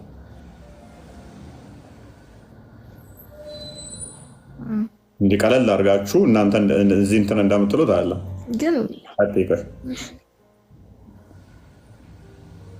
እዚህ ውስጥ እንዳትገቡ። አላህ እጅ የለውም እግር የለውም አትበል። ተአደብ ማአላህ ዐዘ ወጀል። ቁርአኑ እያለ እዚህ ውስጥ ገብተህ የምትዋሽ ከሆነ በማታውቀው ነገር እየገባህ ነው ያለው። ቁርአኑ ያለውን ተቀበል። ሰሚዕና ወአጣዕና ዲን ማለት ይሄ ወይስ የአላህን እጅና እግር ሄደህ ካረጋግጠህ ፕራክቲካሊ እጅህን አሳየኝ እግርህን አሳየኝ ማለት ነው የፈለግነው? ይሄ የእኛ ማንነት አይደለም። ነብይ የነገሩን ተቀበል፣ ዝም። ቁርአን የነገረን ተቀበል፣ እሰየው፣ አለቀ። ከዚህ ያለፈ ሌላ ውስጥ የገባ እንደሆነ የአንተ እውቀት የማይዘልቅበት ቦታ ነው። የውመ ዩክሸፉ አን ሳቂን ማለት ምን ማለት ነው? የአላሁ ስብሓነሁ ወተዓላ ባቱ በሚከፈትበት ዕለት ቁርአኑ እኮ ነው ያለው። አዩ ሳቂን ሃዛ ሳቁላሂ ዐዘ ወጀል ቢሆነ ይመጣና ሲቀባዥር አይ መጃዝይ ነው ሐቂቅይ አይደለም። መን አንት መጃዝይ ነው ሐቂቅይ ነው ብለህ ልትፈስልልን ዘንዳ ሐቂቅይ ነው ብለው ነብዩ ነግረው ሐቂቅይ ነው ብለው ኢብኑ አባስ ፈስረውልህ አንተ ስታበቃ መጥተህ ከኢብኑ አባስ በልጠህ ከነብዩ በልጠህ መጃዝይ ነው ብለህ ታብራራልናለህ። መጃዝይ ብለው ማለት መንፈስ ማለት እንደው መንፈስ የሌለው ነው መንፈስ ነው የሚለው። አላህ ሐቂቅይ ብሎ እውነታ ነው ብሎ እየነገረን መንፈስ ነው። የአላህ እጅ መንፈስ ነው። የአላህ ፊት መንፈስ ነው። የአላህ ዛቱ መንፈስ ነው። የአላህ እግሩ መንፈስ ነው። ያ ሐቢቢ ነቢያችን ሰለዋቱ ረቢ ወሰላሙ አልነገሩህም? ጀሃነም ሀል ሚን መዚድ ትላለች አሉ። እስማ ጀይደን ይሻለናልና እንደዚህ ውስጥ ገብቶ የሚዋዥቁ ሰዎች ስላሉ ብዥታ እንዳይፈጥሩባቸው ተሳስቶ የሚያሳስ እንዳይጠፋበት አላሁ ጀለ ወዐዝ አንተ ሰውዬ አሁንም አለህ ጉድጓድ ውስጥ ወሽቀህ እንትን ትላለህ። አንተ ጀነትም ሀል ሚን መዚድ ትላለች አሉ ነቢዩ ሰለላሁ ዐለይሂ ወሰለም። ለጀነት አላሁ ረቡል ዒዘቲ ወልጀላል ይሞላባታል አላሉም ነቢዩ ሰለላሁ ዐለይሂ ወሰለም። ጀሃነም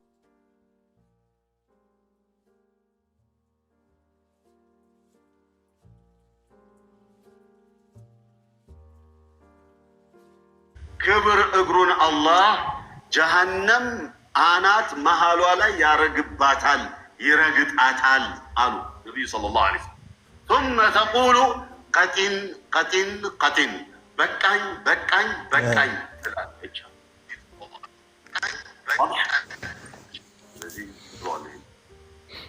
ኦኬ ሰይማን ሰማሽ? ያው ሰምቻለሁ። ስለዚህ አላህ እጅ አለው፣ አላህ እግር አለው፣ አላህ ባት አለው፣ አላህ ይገልጣል ባቱን። ይሄንን አይደለም የሚሉ ማን ናችሁ እናንተ? ትስማሚያለሽ? በሱ አሁን በሸኬልያስ ትስማሚያለሽ?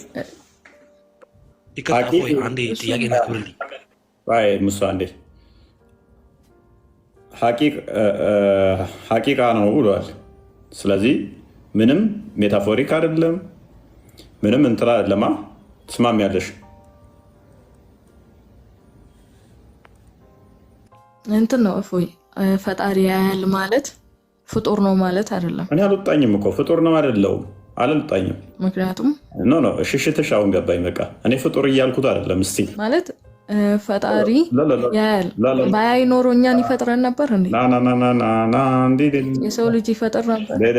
ልረብሽሽ ነው በቃ እንትና አሁን ሚስ ኢንተርፕሬት እያደረግሽ ነው ያልተባለውን ማለት ታወርደይራ ነው አላልንሽማ እኛ ያላልነውም ማለት ነው። ግን ያ ያለው የሚያየው ግን አይን የሚባል አካል አለው አይደለ?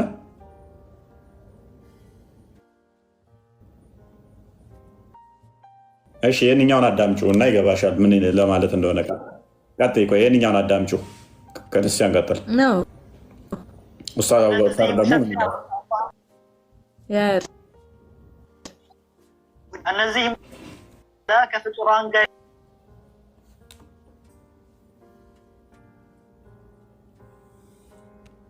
ኦኬ ክርስቲያን እንትና ይሰማል? እኔ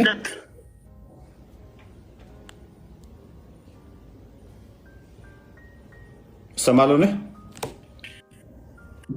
ይሰማል? አንተ ይሰማል?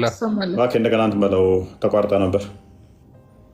እነዚህ ሙሸቢሆች አላህን ሱብሓነሁ ወተዓላ ከፍጡራን ጋር የሚያመሳስሉት ሁሉ ያለ ሀፍረት ከሚጠቅሷቸው ጸያፍ ንግግሮች መካከል ነቢዩና ሙሐመድ ዓለይሂ ሰላቱ ወሰላም ሐዲታቸው ላይ የضዑ ረቡል ዒዘቲ ፊሃ ቀደመሁ የሚለውን ሐዲት ይጠቅሱና አላህ ሱብሓነሁ ወተዓላ ጀሃነም ውስጥ እግሩን ያስገባል ብለው ይናገራሉ። አላህ ይጠብቀንና ልክ ይህ ሰው እንደሚለው ማለት ነው። ሰየድዑ ቀደመሁ ሸሪፍ ዓላ ወሰጢ ጀሃነም፣ ክብር እግሩን አላህ ጀሃነም አናት መሃሏ ላይ ያረግባታል፣ ይረግጣታል። በመሰረቱ ይህ ንግግር ውድ ወንድሞችና እህቶቼ ሁለት ጸያፍ እምነቶችን የያዘ ነው። አንደኛው ለአላህ ሱብሓነሁ ወተዓላ እግር የሚባል ክፍለ አካል ማጽለቅ ሲሆን፣ ሁለተኛ ጀሃነም ይገባል ማለታቸው ነው። ለእነዚህ ሰዎች ሶስት ነገሮችን ማለት እፈልጋለሁ። አንደኛ አላህ ሱብሓነሁ ወተዓላ በቁርአን ላይ ለአምለአነ ጀሃነመ ሚነል ጅነቲ ወናሲ አጅመዒን በማለት ጀሃነምን በሰው ልጆችና በአጋንንት እሞላታለሁ ብሏል።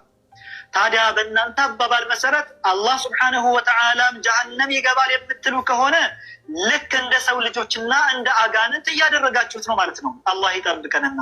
ሁለተኛ እነዚያ ከሃዲያን ሲያመልኳቸው የነበሩት ጣዖቶች ወደ ጀሃነም እንደሚገቡ አላህ ሱብሓነሁ ወተዓላ በቁርአን ላይ ከነገረን በኋላ አስከትሎ ምን ይለናል? ለው ካነ ሃኡላኢ አሊሀተን ማ ወረዱሃ እነዚያ ጣዖቶች የእውነት አማልክት ቢሆኑ ኖሮ ወደ ጀሃነም ባልገቡ ነበር ይላል አላህ ሱብሓነሁ ወተዓላ። ታዲያ በእናንተ አባባል መሰረት አላህ ሱብሓነሁ ወተዓላ እንደነዚያ ጣዖቶች ጀሃነም ይገባል የምትሉ ከሆነ እንደነዚያ ጣዖቶች አምልኮት የሚገባው አይደለም ማለት ነው። አላህ ይጠብቀንና ሶስተኛ እናንተ የተረጎማችሁበት ፍጡራዊው ትርጉም የኢስላም ሊቃውንት ከተረጎሙት ጋር በቀጥታ የሚጋጭ ነው። ለምሳሌ 300 ያ እንግዲህ በግልጽ ምንድነው የዋሃብያዎችን አላህ ጣዖትን ነው እያላችሁት ነው ብሎ ይሄ አባሹ እየተቃወማቸው ነው። ስለዚህ አንደኛው ለአንደኛው ኮምፕሊትሊ አይቀበለውም። ሰፊ ልዩነት አለ። ሳይመን አንቺ ግን አንድ ነን እያልሽ ነው እና ሜይ ቢ በደንብ ታሪኮችን ወደኋላ መለስ ብለሽ አጥኚ። ማለት በጥቃቅን ነገር በትናንሽ ነገር ልንለያይ እንችላለን። እሱም ሱናዎች ናቸው እንጂ በአንድ አምላክና በመልእክተኞች ብቻ ነው የምናመልከው። ቀጥታ ገደሏቸው ነው የሚለው የዋብዮቹ መመሪያ። ሀባሾችን ቀጥታ ገደሏቸው ነው የሚለው። ቀብር አምላኪዎች ናቸው። አይሁድና ክርስቲያኖችን ከመዋጋት በፊት መግደል ካለብህ እነኚህ ቀብር አምላኪዎችን እስርህ ያሉትን ነው የሚለው። ይሰማሻል ሳይመን? አረብኛ ትችያለሽ? አሁን ላውጣልሽ?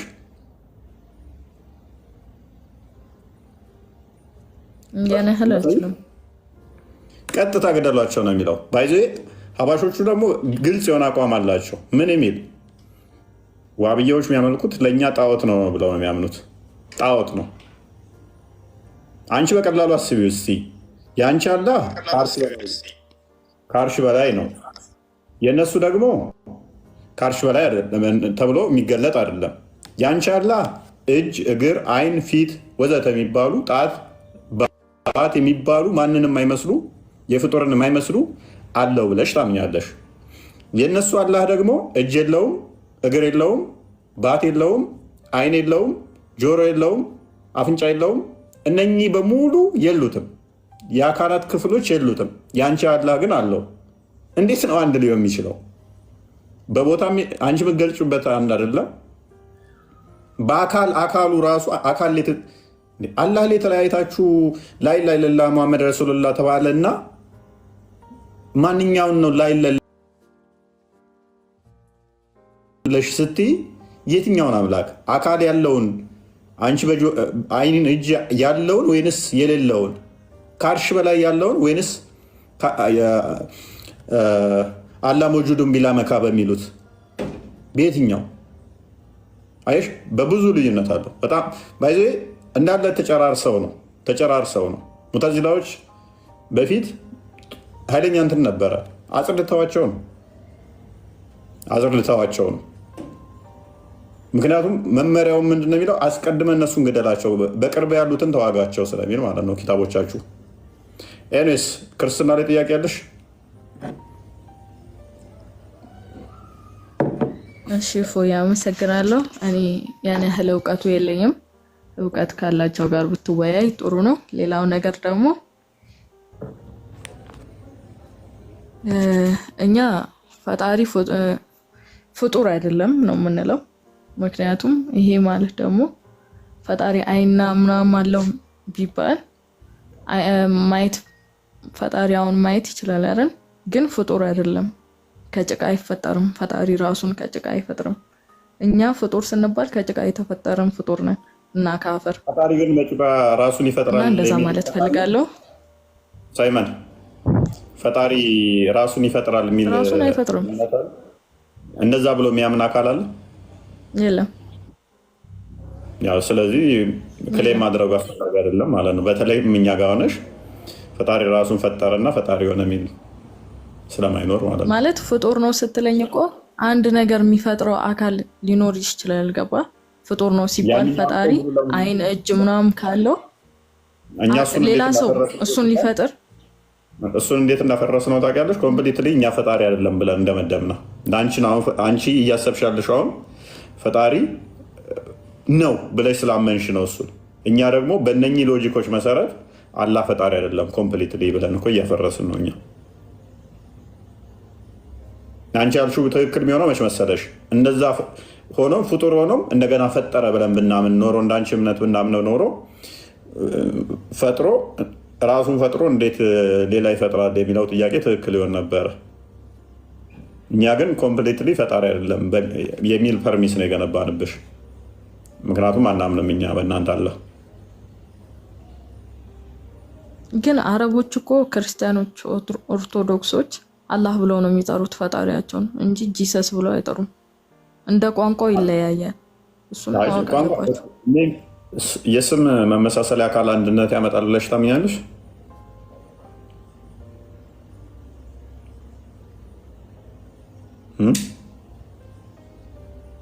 ያመጣል። ምክንያቱም የብሔር ሳይሆን የሚሉት አላህ ብለው ነው የሚጠሩት። ሳይመን የስም መመሳሰል የአካል አንድነት ያመጣል ብለሽ ታምኛለሽ? አንቺ አሁን ለምሳሌ ሳይመን ነሽ ማለት ግልጽ አድርግልኝ።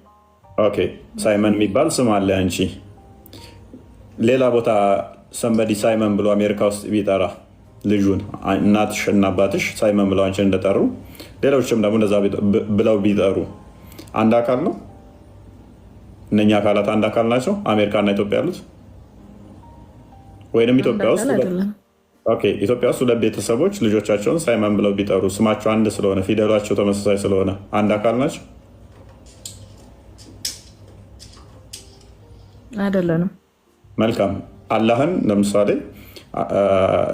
ኢየሱስን አላህ ብለው ሊጠሩ ይችላሉ፣ ከቋንቋ አንጻር ማለት ነው።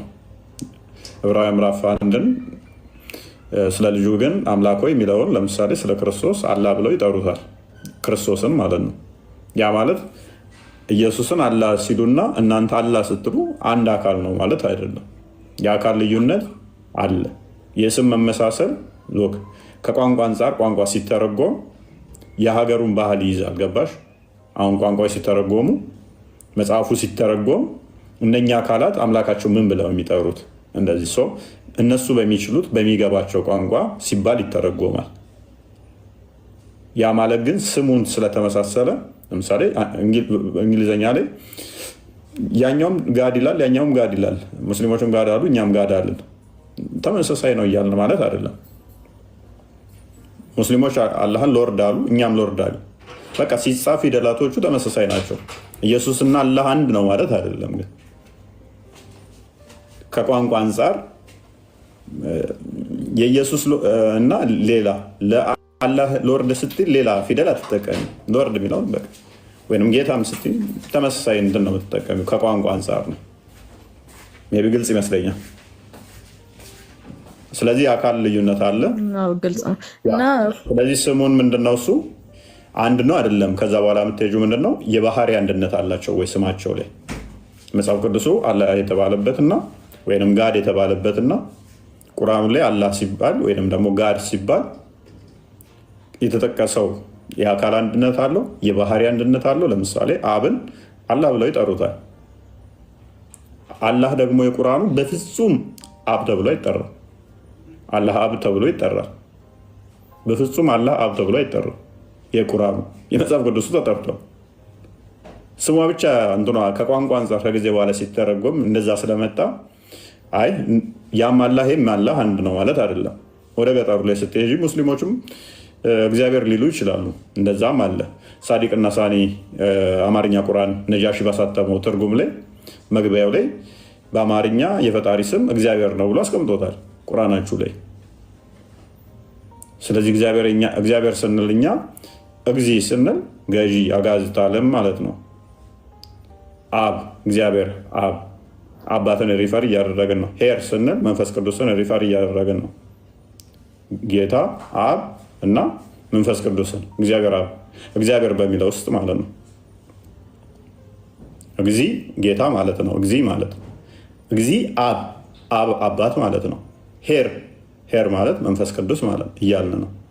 ሶስቱን ስም የያዘ ነው። እናንተ እንደዛ አታምኑ፣ ግን ቁርአናችሁ ላይ በኢትዮጵያ እንደዛ ተብሎ ይታመናል ብሎ ከቶታል። ይሄ ከቋንቋ አንጻር ነው። በኦሮምኛ ለምሳሌ ስወስጂ ዋቃ ይላል። ክርስቲያኖቹም ዋቃ ይላሉ፣ ሙስሊሞቹም ዋቃ ይላሉ፣ ረብ ይላሉ። ዋቄ ፈታውም እንደዛ ብሎ ይጠራል። ተመሳሳይ ነው። የዋቄ ፈታ እምነት ነው። የክርስቲያኑና ዋቄፈታው እምነት አንድ ነው? የሚያመልከው አንድ ነው? ዋቄፈታውና ሙስሊሙ የሚያመልከው አንድ ነው? ነገር ግን እኮ ሁለቱም ረቢ ብለዋል። አምላካቸው ረቢ የሚል ቃል ተጠቅመዋል። ከቋንቋ አንጻር የሚመጣ ነው ማለት ነው። ይወራረሳል ቋንቋ አንድም ወይንም ደግሞ የዛን ሀገር ሲተረጎም እንደዛ ይሰጣል ማለት ነው። ግን በግሪኩም ሆነ በእንትኑ ላይ እንደዚህ አይደለም ማለት ነው። በሂብሩ ላይ አይደለም። የተለያየ ሀገር ላይ ቋንቋ ሲተረጎም ከዛ አንጻር ነው። ቀጥይ። እሺ ፎይ አሁን እወርዳለሁ። የመጨረሻ ጥያቄ ልጠይቅ። አሁን ዋህብያና አህባሽ እኔ ጋር ነው የተቋረጠው። እሷ ነው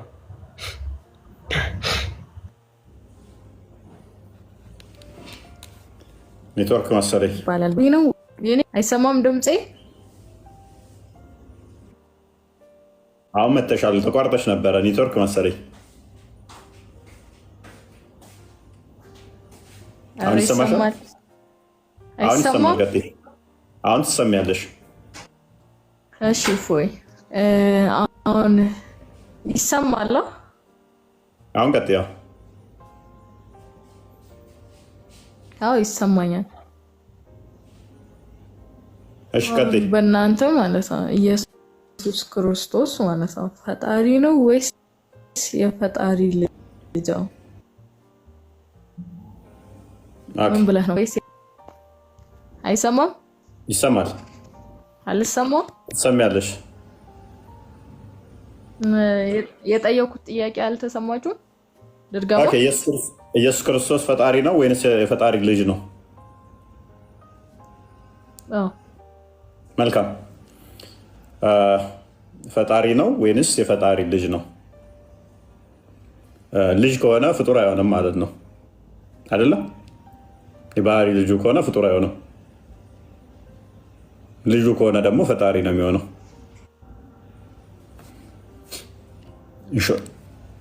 ሎክ ሳይመን የኔ ይሰማሻል? አቤት ልውረድ?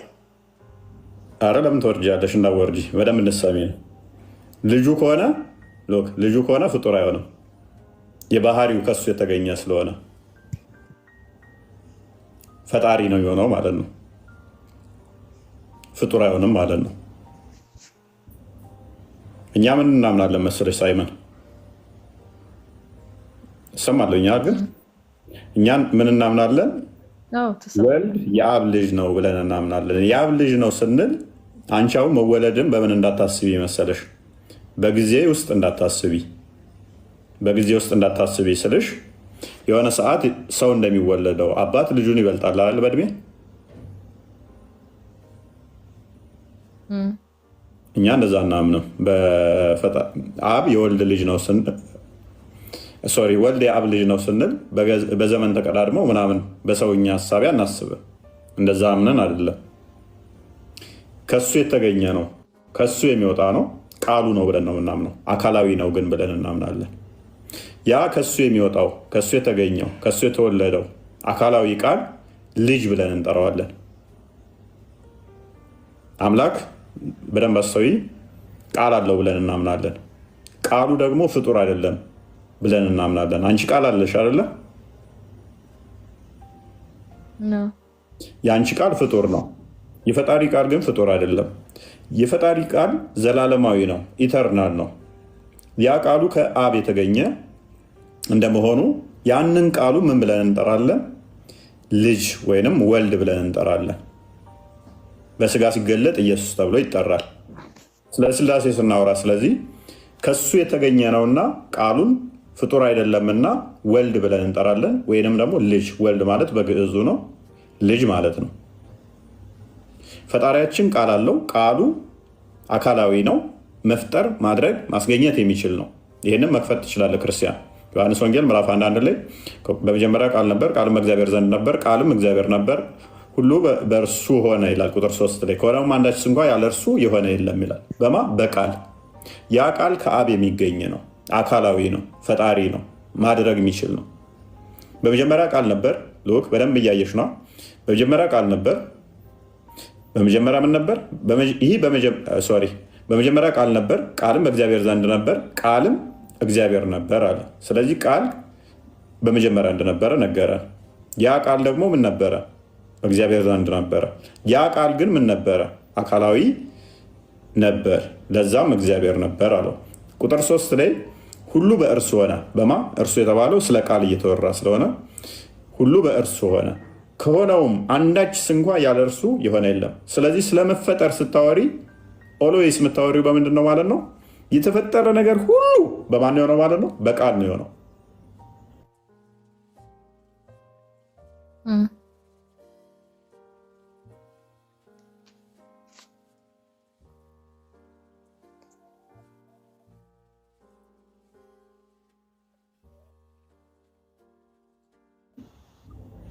ያ ተመልሳለሁ። ስለዚህ ዓለማትን ሁሉ የፈጠረው ፈጣሪ በምንድን ነው? በቃሉ ነው ማለት ነው። በቃሉ ከሆነ ሁሉን የፈጠረው። ስለዚህ ስለ ፍጥረት ስናወራ ኦልዌይስ በቃል የተፈጠረ ነው ማለት ነው። ቃል ከዛ በኋላ ተመልሰን ፍጡር ነው ፍጡር አይደለም ልንል አንችልም። ፍጡርን የፈጠረው ራሱ ስለሆነ ማለት ነው። ይሄ ቃል ዕብራውያን ምዕራፍ 1 ላይ ክፈተው። የአብ የባህሪው ነው፣ የባህሪ ልጁ ነው። ልጅ ያልነው ለምንድን ነው? እንዲህ እንደ ሰውኛ ተረግዞ የሚወለድ ከዘመን በኋላ የመጣ ሳይሆን ባህሪው ነው፣ የባህሪው ነው። ከሱ የተገኘ ነው። ከሱ የተገኘ እንደመሆኑ ከሱ የሚወጣ እንደመሆኑ ልጅ ብለን ጠራ ነው። እንደዚህ ይላል፣ ሁሉ ወራሽ ባደረገው ደግሞም ዓለማትን በፈጠረበት በልጁ በልጁ ዓለማትን ምን ባለበት? በፈጠረበት። እዛ ጋ ባየነው ቃል ነው ዓለማትን ሁሉ የፈጠረው አይደለ? ሁሉ በእርሱ ሆነ፣ ከሆነው አንዳች እንኳ ያለ እርሱ አልሆነም ማለት። ስለዚህ ሁሉ ነገር የተፈጠረው በቃል ነው። እዚህ ጋር ደግሞ መጣና ምን አለ? ሁሉን ወራሽ ባደረገው ደግሞ ዓለማትን በፈጠረበት በልጁ ቃሉን ምን ብሎ ጠራው ማለት? ልጅ ብሎ ጠራው። ከሱ የሚወጣ ከሱ የተገኘ ነውና ከሱ የተለየ አይደለም። ቃሉ ፍጡር ነው ካልን ፈጣሪ የሆነ ዘመን ላይ ቃሉን ከመፍጠሩ በፊት ሚዩት ነበር፣ ዲዳ ነበር ማለት ነው። ፈጣሪ እንደዛ እናምንም እኛ። አካላዊ ቃል አለው፣ ከሰው የተለየ ድምፀት ያልሆነ አካላዊ ቃል አለው መፍጠር የሚችል ብለን ነው ምናምነው። ያንን ቃሉን ልጅ ብለን እንጠራለን። ደግሞም ዓለማትን በፈጠረበት በልጁ በዚህ ዘመን መጨረሻ ለእኛ ተናገረ። እርሱ ያ ቃሉ ምንድነው? እርሱ የክብሩ መንጸባረቅና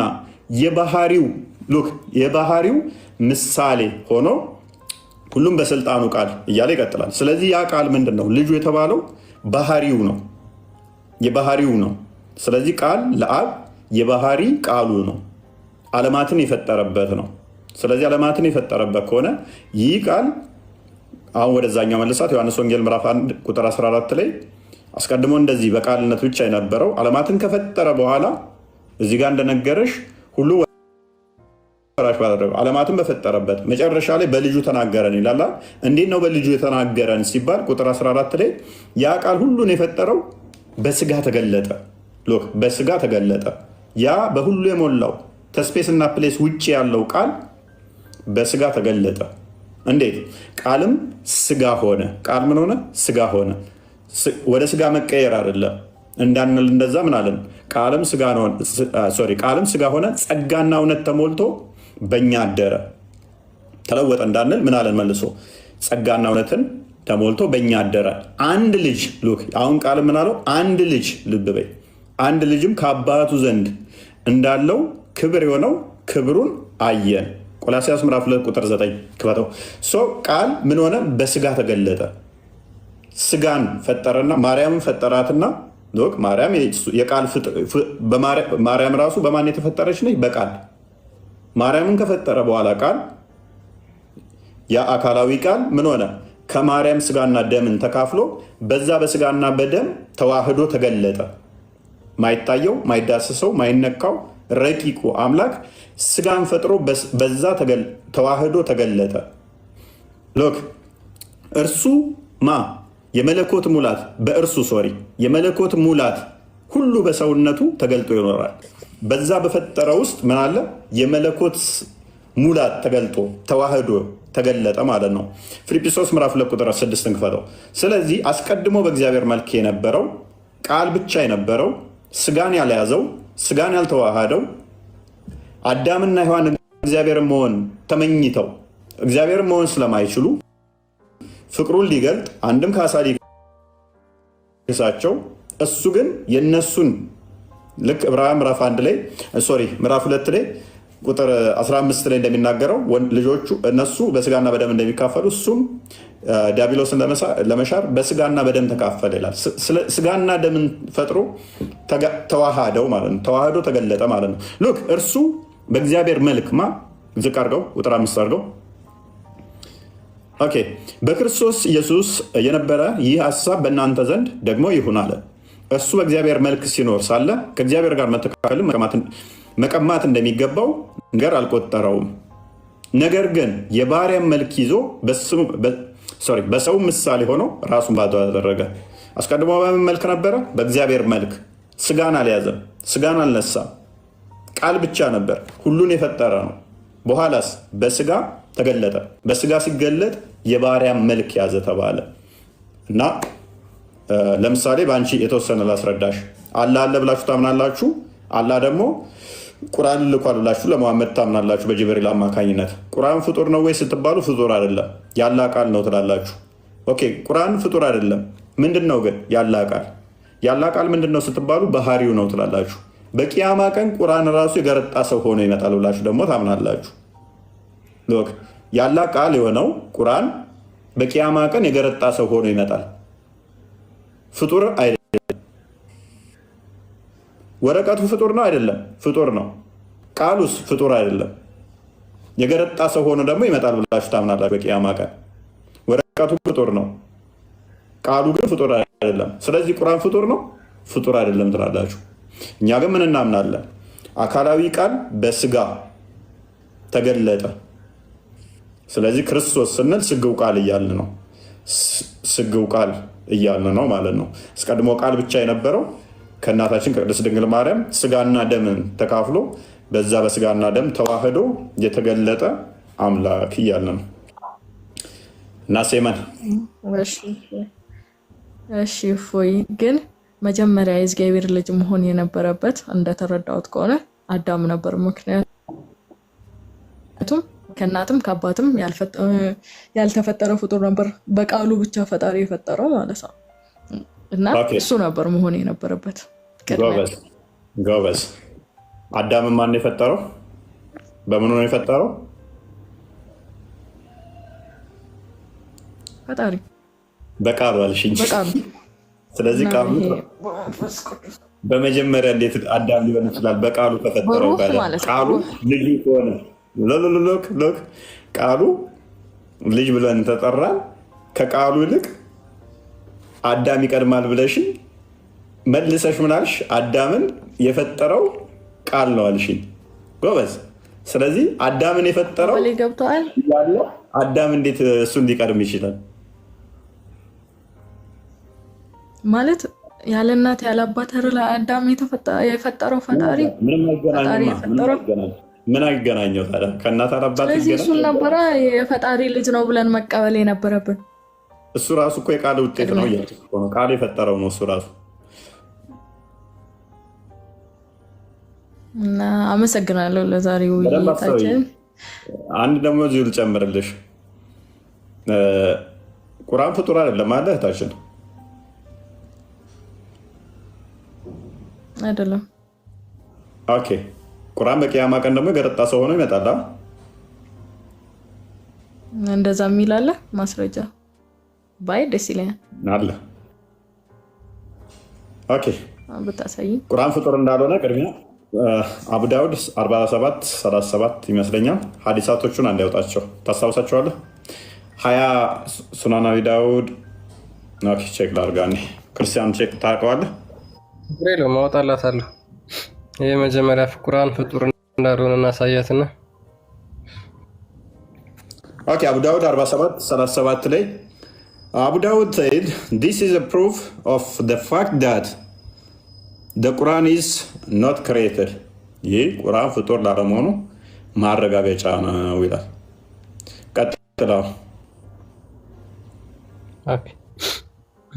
እሺ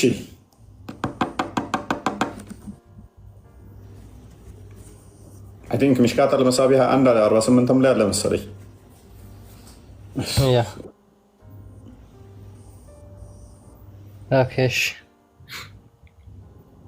37 ኦኬ ቀጥል Sunan Ibn Majah. The Quran will come on the day of resurrection like a pale man and will say, I am the one that kept you awake at night and made you thirst during the day. ቁርአን በቂያማ ቀን የገረጣ ሰው መስሎ ይመጣና ወደ አማርኛ ተርጎምላት በአማርኛ ወደ አማርኛ ማለት ኦኬ ሻረብኝ እሺ ኦኬ ናጂ እየጨረስኩ ነው ወገን እንዳንተ ያለ ጌታ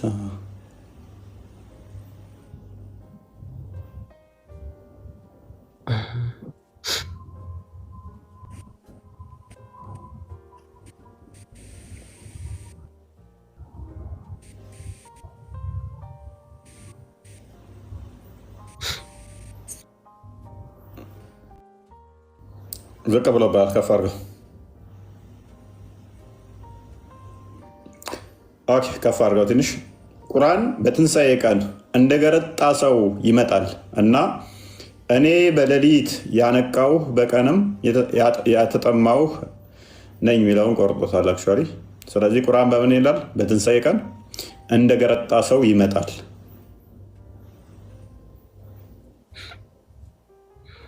ስለዚህ ምን ብለሽናል ቅድም ሳይመን ተናደሩ ቁርአን ተያያለሽ ቁርአን ፍጡር አይደለም ብለሽኛል ቁርአን ደግሞ አላህ አይደለም በቂያማ ቀን የገረጣ ሰው ሆኖ ይመጣል እዛ ጋር አላህ አለ ፍጡር ያልሆነ እዚህ ጋር ደግሞ አላህ ያልሆነ ቃሉ ቁርአን የሚባለው የገረጣ ሰው ሆኖ ቆሟል እዛ ጋር ያለው አላህ ፍጡር አይደለም ይሄንኛው ቃሉ ደግሞ ፍጡር አይደለም የገረጣ ሰው ሆኖ ነው የመጣው ባይዛ አንድ ሰው ሆኖ አይደለም የሚመጣው እንደ ወፍ ግሪሳ ሆኖ ነው የሚመጣው ብዙ ሰው ሆኖ ነው የሚመጣው እሱ ደግሞ አላህ ሐዲስ ማሳየትም ይቻላል ለዛሬ ይብቃሽ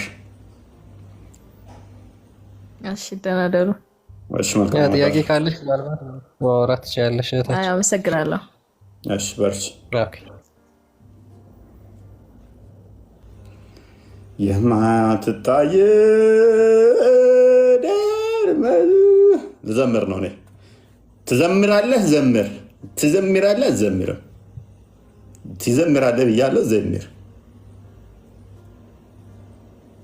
መስማት ልታስቆመን ነው ዘምር ዘምረሃለኝ ልቤ ተነሳሳ የአምላኬን ቸርነት እንዴት ብዬ ልርሳ ያደረገልኝን ኧረ እንዴት ልርሳ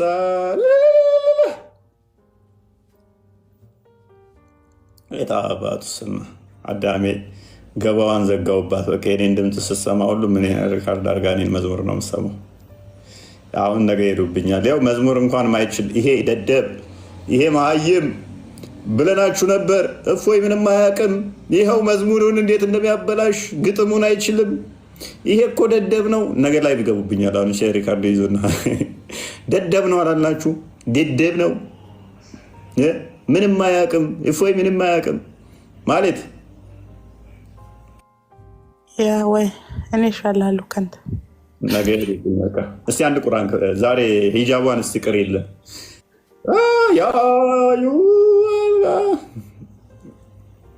የሂጃቧን ቅር የለን እስቲ ከፈለሽ ያነሳ ናቸው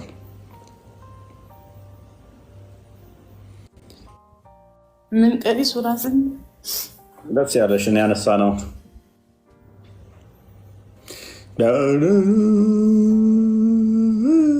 ሲሉ በቃ ሲያሳምሩት ምናምን ነገር ማለት ነው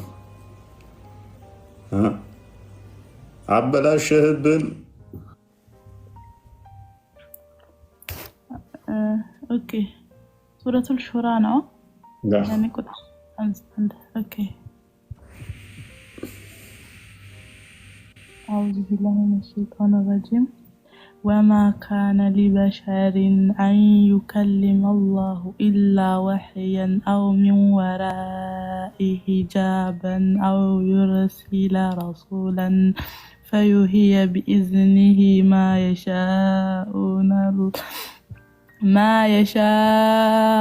إنه علي حكيم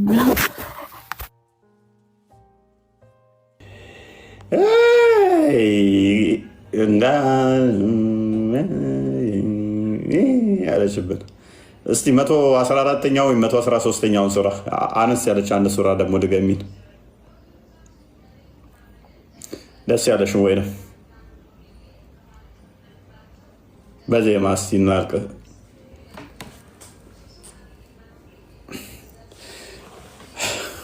አፍጥኝ እንጨምር። አንድ ሱራ ድገሚና አነስ ያለች አጠር ያለች። ይህንኛውማ አጭር አንድ ሲንኝ ብቻ ነች። ረዘም ያለ ነው አይፈለግኩ አጠር ያለ ሳይሆን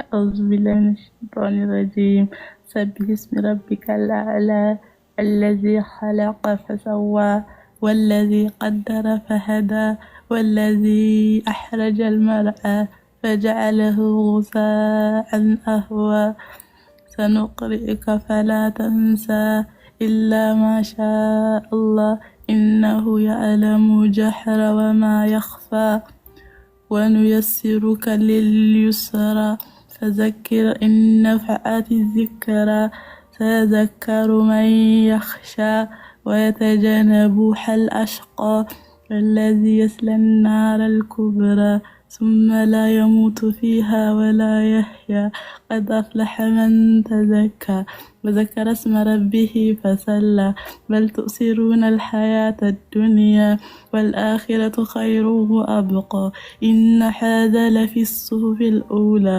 صحف إبراهيم وموسى. الله العظيم ብንኮ ጨራይ ስንላት ቤታችን መስጊድ አደረገችው እኮ ቁርአን የሚቀራበት እንዲህ ነበር ድሮ ምን ሰግዶ ትላል እንዴ የከመደርሽ አዳሚ በቃ ሽምደዳ ትላለህ በቃ ትሸመደዱታላችሁ እቺ አጤሪራ ማንበበለው ከምድደሽ አዳሚ ህይወት ማይሆን ነገር ውጡ። ህይወት አይሆንም እስልምና ቁርአን መሸምደድ ህይወት አይሆንም። ውጡ ንቁ እንደማለት ውጡ በቃ ውጡ። ህይወት ወደምታገኙበት ክርስቶስ ነው። አሁን ደህና አደሩ። 2 ሰዓት የገባ ነው 3 ሰዓት የገባ ነው 5 ሰዓት እንጨርሳለን ብለን ነው 6 ተኩል ክርስቲያን ይገለኛል። አሁን ደህና አደሩ። ወረዱልኝ ከቤት መልካም አዳር።